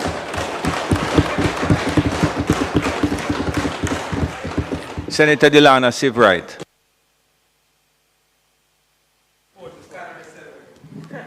Mr. President, distinguished members of the Senate, I rise today with deep gratitude and humility as I take my place in this esteemed chamber. This moment is both a privilege and a solemn responsibility, one that I do not take lightly.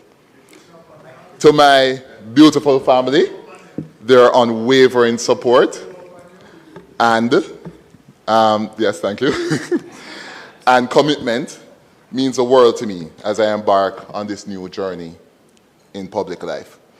I extend my sincere gratitude to one of my best mentors ever, Prime Minister, the Most Honorable Andrew Michael Holness,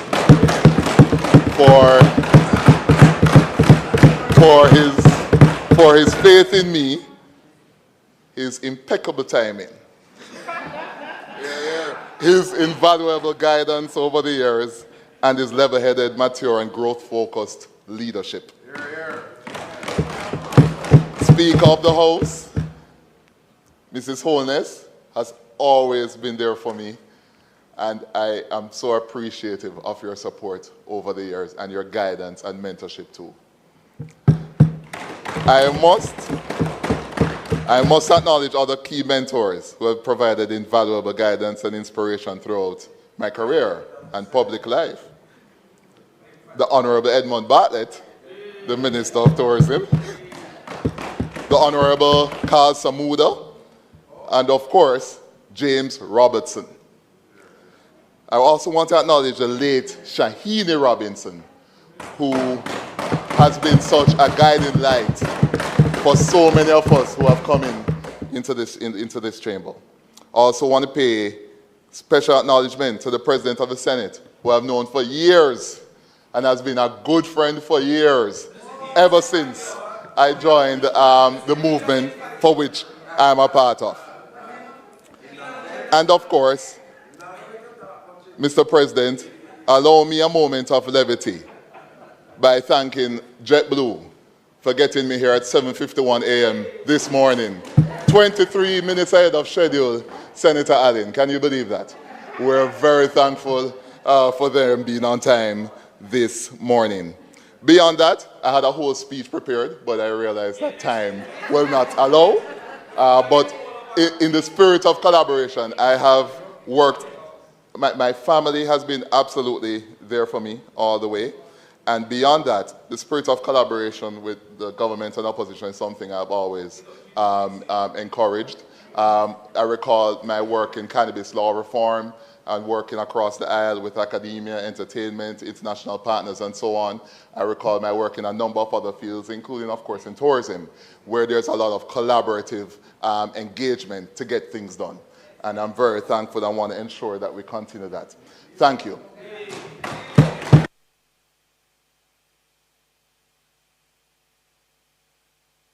Senator Dr. Elon Thompson.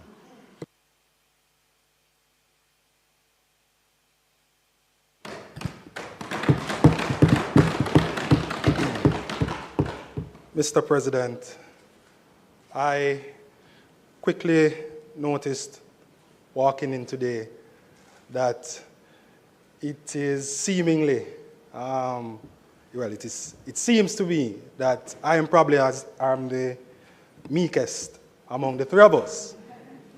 But let me assure you, my presence here will not be one that is meek.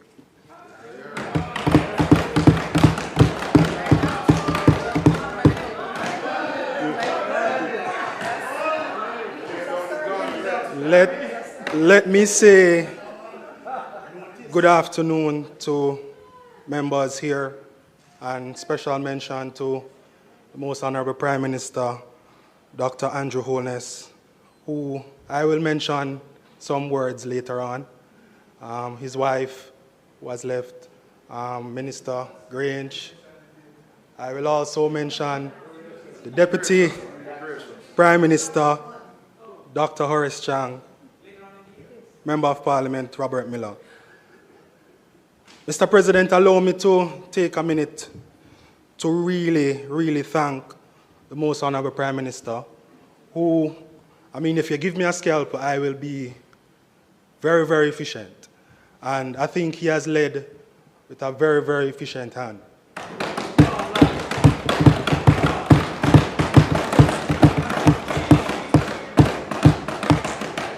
So when he got the title of doctor, I was most pleased because I know he would continue to lead with a steady hand. He has been an inspiration to me over this time, and I wish to thank him for his guidance. Now to Dr. Horace Chang, who has known me since I was a toddler. He's my godfather, as he would say. I'm really appreciative for his assistance along this journey. Now, with me here today, my family.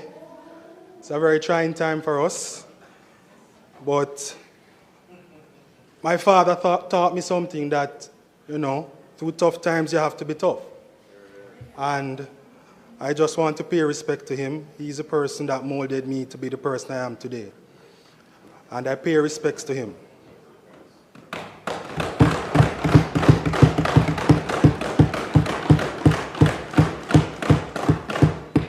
Of course, my mother couldn't be here, but I'm sure, having known about this coming, she would have been very proud of what is here.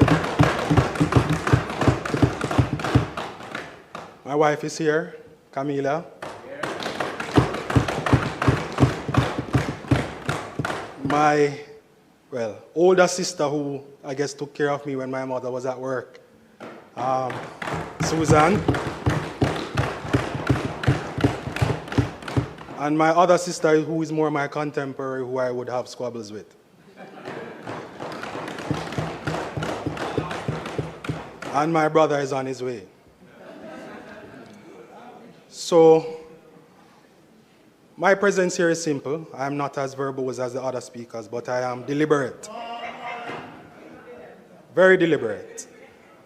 And even though my expertise lies in health and I will help to contribute to that body of legislation in the House, I am also keen on imparting other aspects of interest in youth education. I am not being heckled a lot, so I guess we will work together on the other side. First day. First day. But seriously, I hope that we can work together in this honorable house for the benefit of Jamaicans.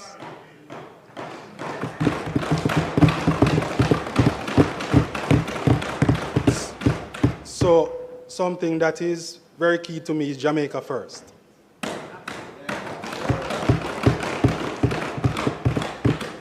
There may be a little green in our national flag, but that is how it is. But we accept it, and I'm very humbled and very honored to be here, and I won't take this opportunity for granted. I've gotten so many messages from people who are wishing me well, and I mean on both sides. And I know what people expect of me, and I will try to uphold that to the best of my ability. Thank you.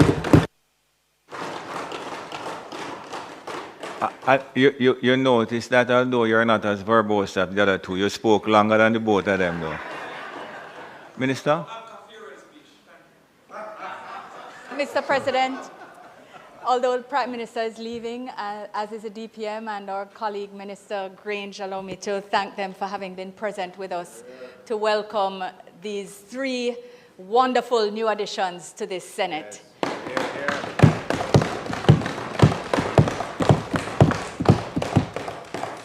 Allow me to add my voice on behalf of senators on this side, add my voice to that of yours, Mr. President, who welcomed them so warmly and efficiently this morning.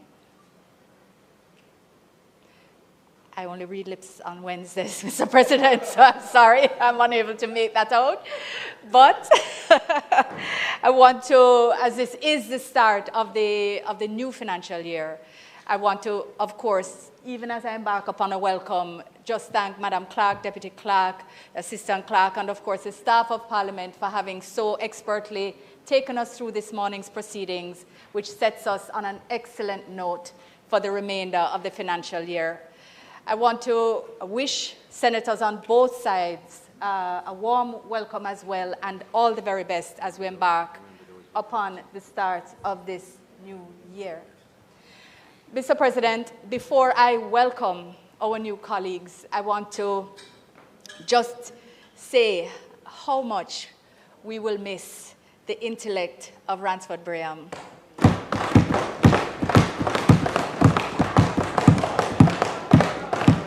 The commitment to nation of Delroy Williams.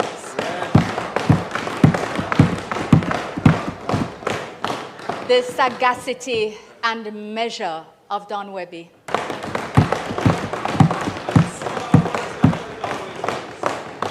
Even as we welcome, you say everybody have dictionary. I really want, Mr. President, to say how much we have appreciated their service to nation, the trust that we have in the likelihood that they will again serve, perhaps in different capacities. We want to offer up a small prayer for health and strength for our brother Don in particular. As we recognize that his challenges are significant, but we pray for his return to good health. Yes, yes. So, Mr. President, it is within a context of mixed feelings, of course, that we welcome our new brothers in nation building, Senators Thompson, Morgan, and Sivrite, who this morning have already indicated and sent every signal that their contributions will be significant in the time ahead of us.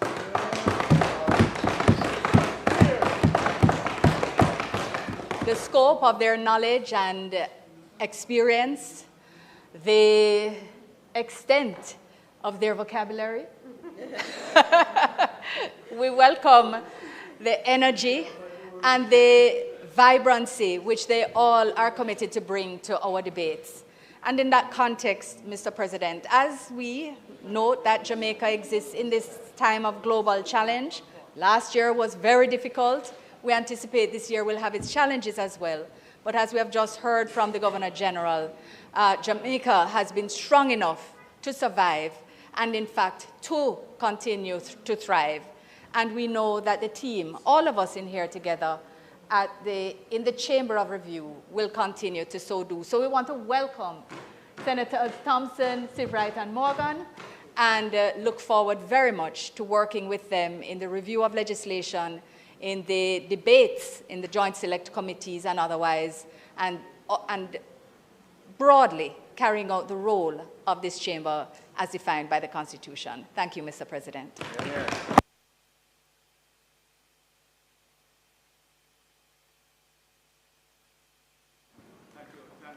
Thank you, Minister Johnson-Smith. Senator Bunting.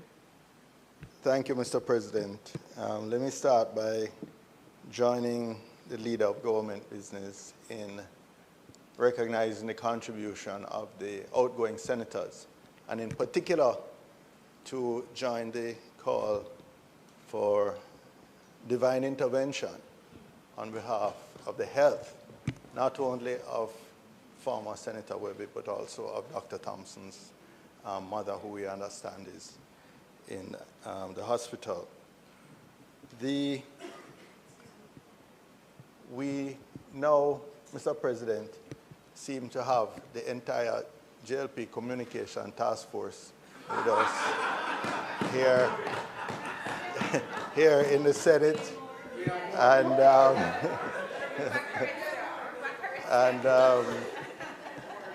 although I've been in the trenches with newly appointed Senator Seabright and Senator Morgan, I am having the first opportunity to meet Dr. Thompson, but, well, to meet him in a political context, I should say.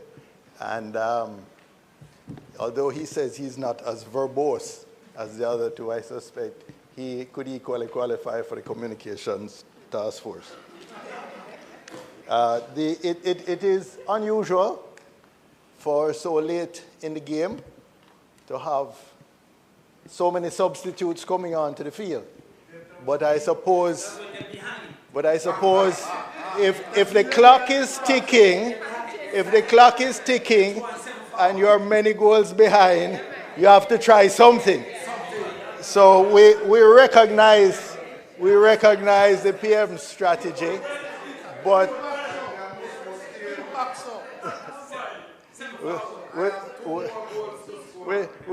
we expect even the goalkeeper will believe in the goal to come forward to try to rescue the match. But unfortunately, time come, Mr. President. So I don't think I'm not going to wish them luck. I just hope that we will meet in the field in a spirit of collegiality and respect that the people of Jamaica deserve. Welcome to you all.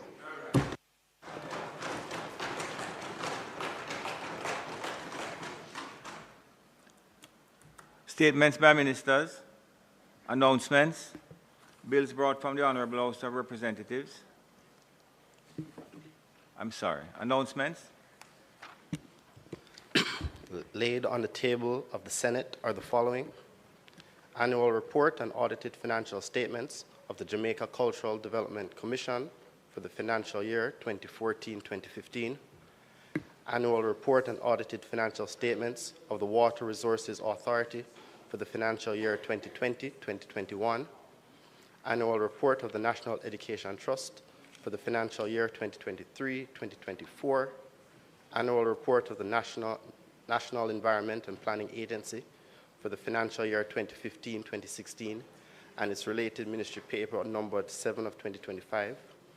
Annual Report of the Forestry Department for the financial year 2015-2016 and its related ministry paper number 8 of 2025. Report of the Special Select Committee on Private Bills on its deliberations on the private bill shortly entitled The International Church of the Four Square Gospel in Jamaica, Incorporation and Vesting Act 2024, the Jamaica Gazette Supplement Proclamations, Rules and Regulations 171, Volume 148, dated Tuesday, January 28, 2025, number 24, enclosing the Constitution of Jamaica, the Jamaica Gazette Supplement Proclamations, Rules and Regulations 175, Volume 148, dated Tuesday, January 28, 2025, number 25, enclosing the Emergency Powers Specified Area in the Parish of St. Catherine, Regulations 2025, under the Emergency Powers Act, report on the deliberations on the Joint Select Committee appointed to consider and report on the bill shortly entitled the Jamaica Teaching Council Act 2022, annual report and audited financial statement on the Jamaica Cultural Development Commission for the financial year 2015-2016, annual report of the Office of the Public Defender for the year 2022, report of the Joint Select Committee appointed to conduct the statutory review of the security interests in personal property. Thank you very much. Bills brought from the Honourable House of Representatives.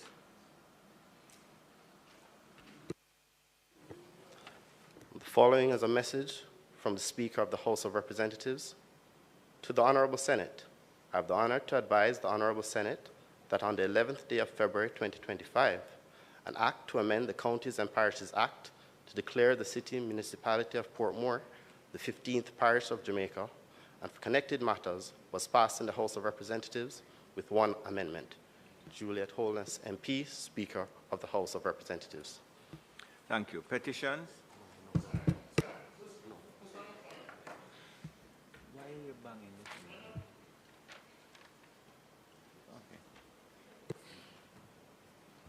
When a bill comes from the other place, isn't it the appropriate thing for a minister to take responsibility and to take charge That's what of it? she's going to do. I haven't heard that. Because Well, you will just wait, man. You'll soon hear it. Sorry? You'll soon hear, man. You soon hear? I just want to make sure. That's so. And secondly, we are not favored with a copy of that bill. That's why.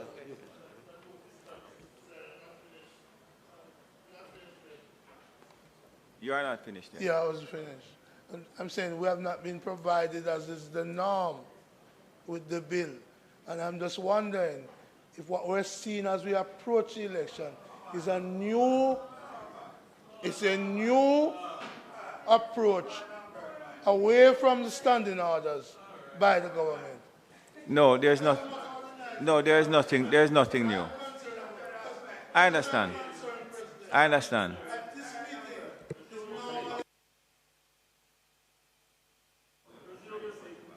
Yeah. This meeting is normally, in my 13 years in the Senate, this meeting is usually a formal meeting. We just go through, and there's no business. Yeah, but there's no business conducted. If you don't interrupt, even in the document provided to us if you don't interrupt the process, it will go through very quickly. No, I'm not interrupting. I have a right as a senator. All right, okay. And you have spoken. Minister.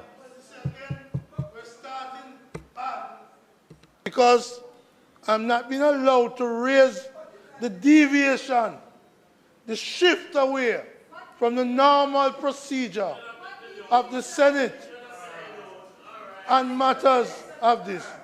So I want to make that very clear. Minister? Okay, it's all right. It's okay. Petitions, papers, reports from committees, notices of motions given orally. Minister? Mr. President, I beg to give notice that at the next meeting of the Senate, I will move the following motion. Whereas a new session of Parliament commenced this 13th day of February 2025, be it resolved with reference to all sessional select, joint select and select committees which were appointed in the previous session of Parliament and where those committees have not completed their deliberations, that in this new session of Parliament, this Honourable Senate be empowered to enable these committees to proceed with the issues referred to them from the stage reached prior to prorogation.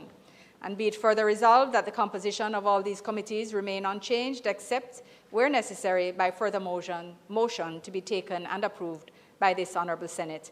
And Mr. President, I beg to give further notice that at a later stage today, I'll move for the suspension of standing orders to allow me to take this motion. Thank you very much, Minister. Questions and answers to questions?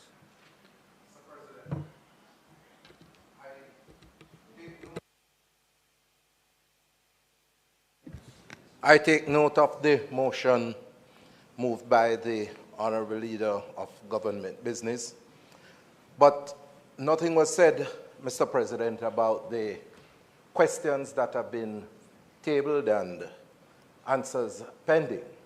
And in particular, there was a commitment to answer a question by the end of January, and that I had tabled, and that was forthcoming. So I want to know if those questions will be carried over and answered during this session. May it please, Mr. President. Minister. Mr. President, I have to express my apologies to Senator Morris for not meeting my target of having the answers ready for him. We didn't sit on the last Friday for several different reasons, and I had exchanges with the Leader of Opposition Business in the Senate on this express matter. We did agree that I will provide you with the questions in writing, but I did want to check whether it wouldn't have been better for you to retable them so that they could be read into the record rather than me simply sending them to you informally. They could not be carried over by procedure of the same motion, but a simple matter of retabling them will enable me, with a suspension of standing orders, to just answer them on the same day. So there's no effort to avoid, and circumstances simply led us to where we are, but there's certainly no intention to avoid the answers. So I want to just give the assurance to Senator Morris that on a retabling, I can provide them, but I can provide them if he doesn't wish to. Thank you. Proceed that way. Motions that may be made at the commencement of public business requiring notice. Motions relating to the sitting of the Senate. Motions for leave to introduce bills. The presentation of bills without the leave of the Senate first obtained. Public business. Minister.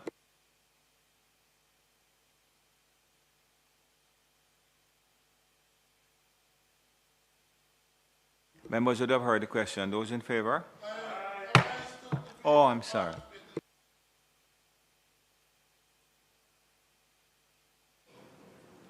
Mr. President, it has been normal for at the last sitting of the Senate, before the prorogation of Parliament, for a carry-on motion,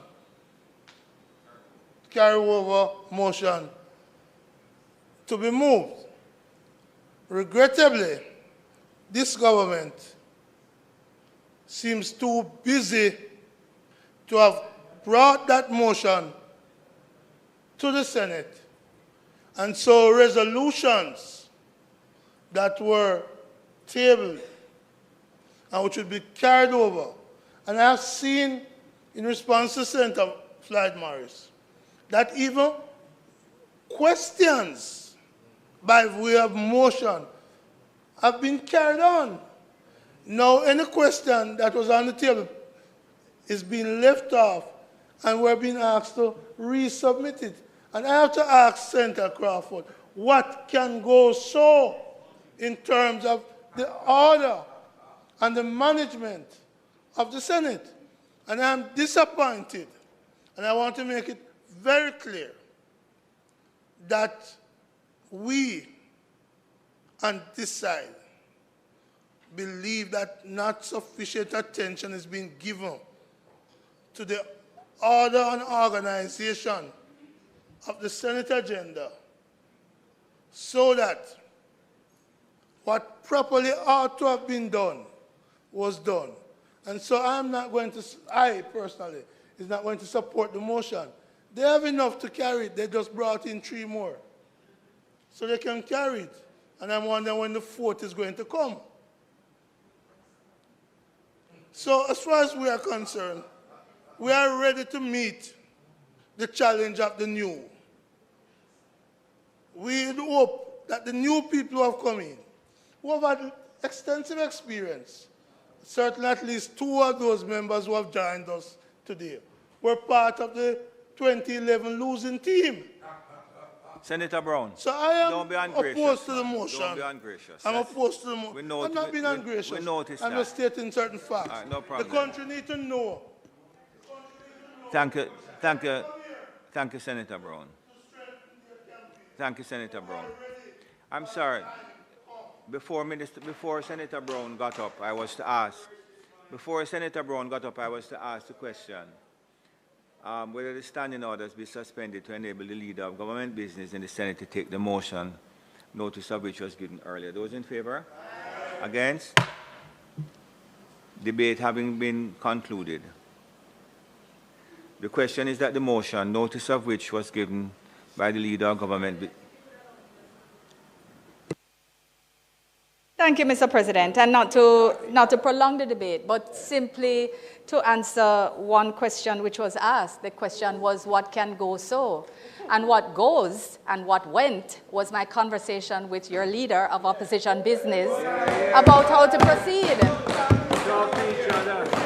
We agreed that it was entirely reasonable for both sides to take the opportunity to review the motions which had been tabled and to determine which ones we wished to retable. And that is good governance. That is making sure that you have transparency, you have review, and that you're able to move forward. We spoke about the questions as well. So, Mr. President, I've just answered what went and would like to ask that the motion be approved.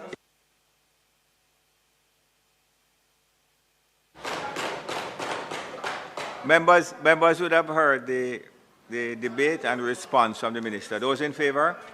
Against?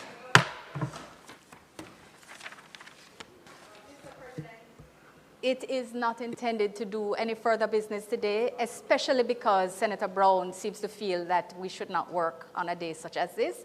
We have, however, done it before. Thank you. And we have to make sure that we're as productive as possible, and that's what we've tried to do today. So, Mr. President, that having been said, might the Senate be adjourned for a date to be fixed? The question is that the Senate be adjourned for a date to be fixed. Those in favor? Against? This Honourable Senate now stands adjourned for a date to be fixed.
In Jamaica, our unemployment remains the lowest it has ever been, which means more Jamaicans are working and can provide for themselves and their families. Your government is building Jamaica.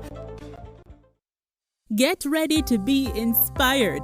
Join us on PBCJ's Giving Hearts, the show that celebrates kindness, compassion, and generosity. So we try to give books, shoes, lunch snacks, and uniform allowance. We'll share powerful stories of individuals and organizations making a difference across the island each week.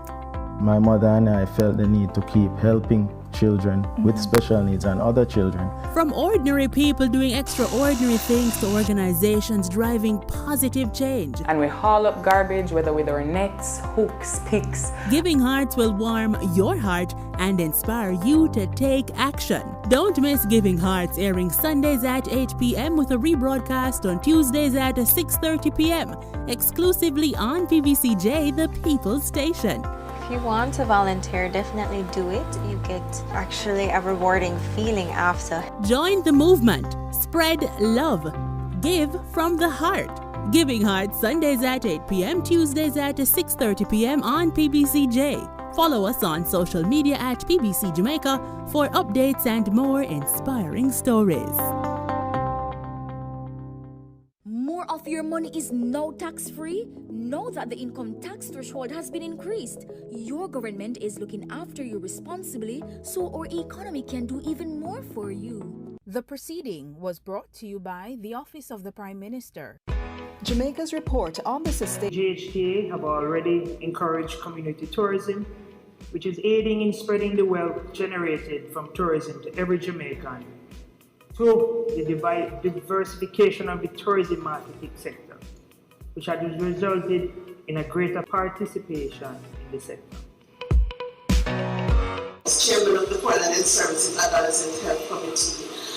That committee has been doing well in giving suggestions on how to improve our services, especially within our parish. In 2015, I did a research with the Ministry of Health, and we did a project called the All-In. I worked with Ms. Kelly as well, the All-In Steering Committee, and I was the adolescent chairperson. And we worked with 25 focus countries. Adolescent Health Committee was present at Portland Public Hospital. That was from my research. That's the young people's legacy. You have power. We chose conventional farming because it is sustainable. It put money in our pockets. My passion right now is to see St. Thomas drive forward. We need to get into the cities, into the community, and engage those persons in sports, in entertainment, in business. And you see the real transformation of lives of people. Declare the initial staging of Go for the Goals Roadshow officially open. Thank you. If you have ever experienced any form of inequality, please stand and let all our voices be added to this debate on sustainable development goals. More specifically, goal number 5, gender equality. I thank you. The focus of the discussion, therefore, has to be on the how. That is, how do we make Agenda 2030 a reality here in Jamaica? One of the things that I am committed to is to implement, to get things done. Stay in the conversation on sustainable development on your preferred social media platform and look for the Planning Institute of Jamaica, PIOJ, Vision 2030 Jamaica, the Ministry of Foreign Affairs and Foreign Trade, the Statistical Institute of Jamaica, Statin, and the United Nations Development Programme, UNDP, Jamaica. Join the conversation focusing on Jamaica's development. Tune in to the post-cabinet press briefings. Wednesdays live at 9 a.m. with a rebroadcast at 9 p.m. right here on PBCJ, the People's Station. Since 2016, 156,000 more Jamaicans are working. This is more than any other time in our history. Your government is caring for you. A new story is being written for all Jamaicans. The Ministry of Economic Growth and Job Creation is on a mission to transform lives. From increasing access to potable water, providing secure homes for the most vulnerable, and helping you own a piece of the rock. We're revitalizing communities and preserving our environment. We're making an impact. See the difference. Feel the difference. Building a better Jamaica for you and me. You can feel it. Make JC.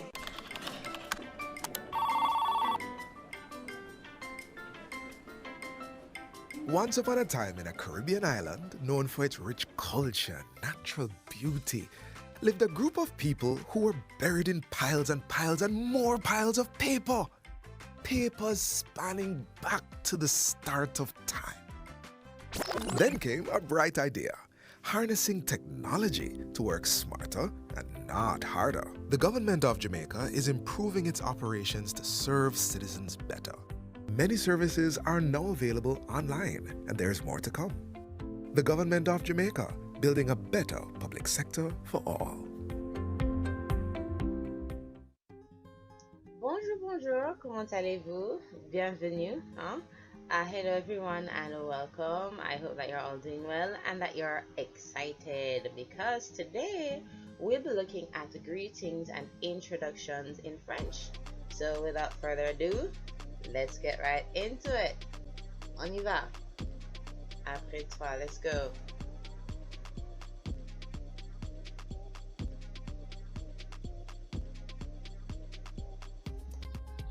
Alright, so first things first, let's say les salutations. Les salutations, that is greetings. So we know these already, right? Well, some of them. We all know the very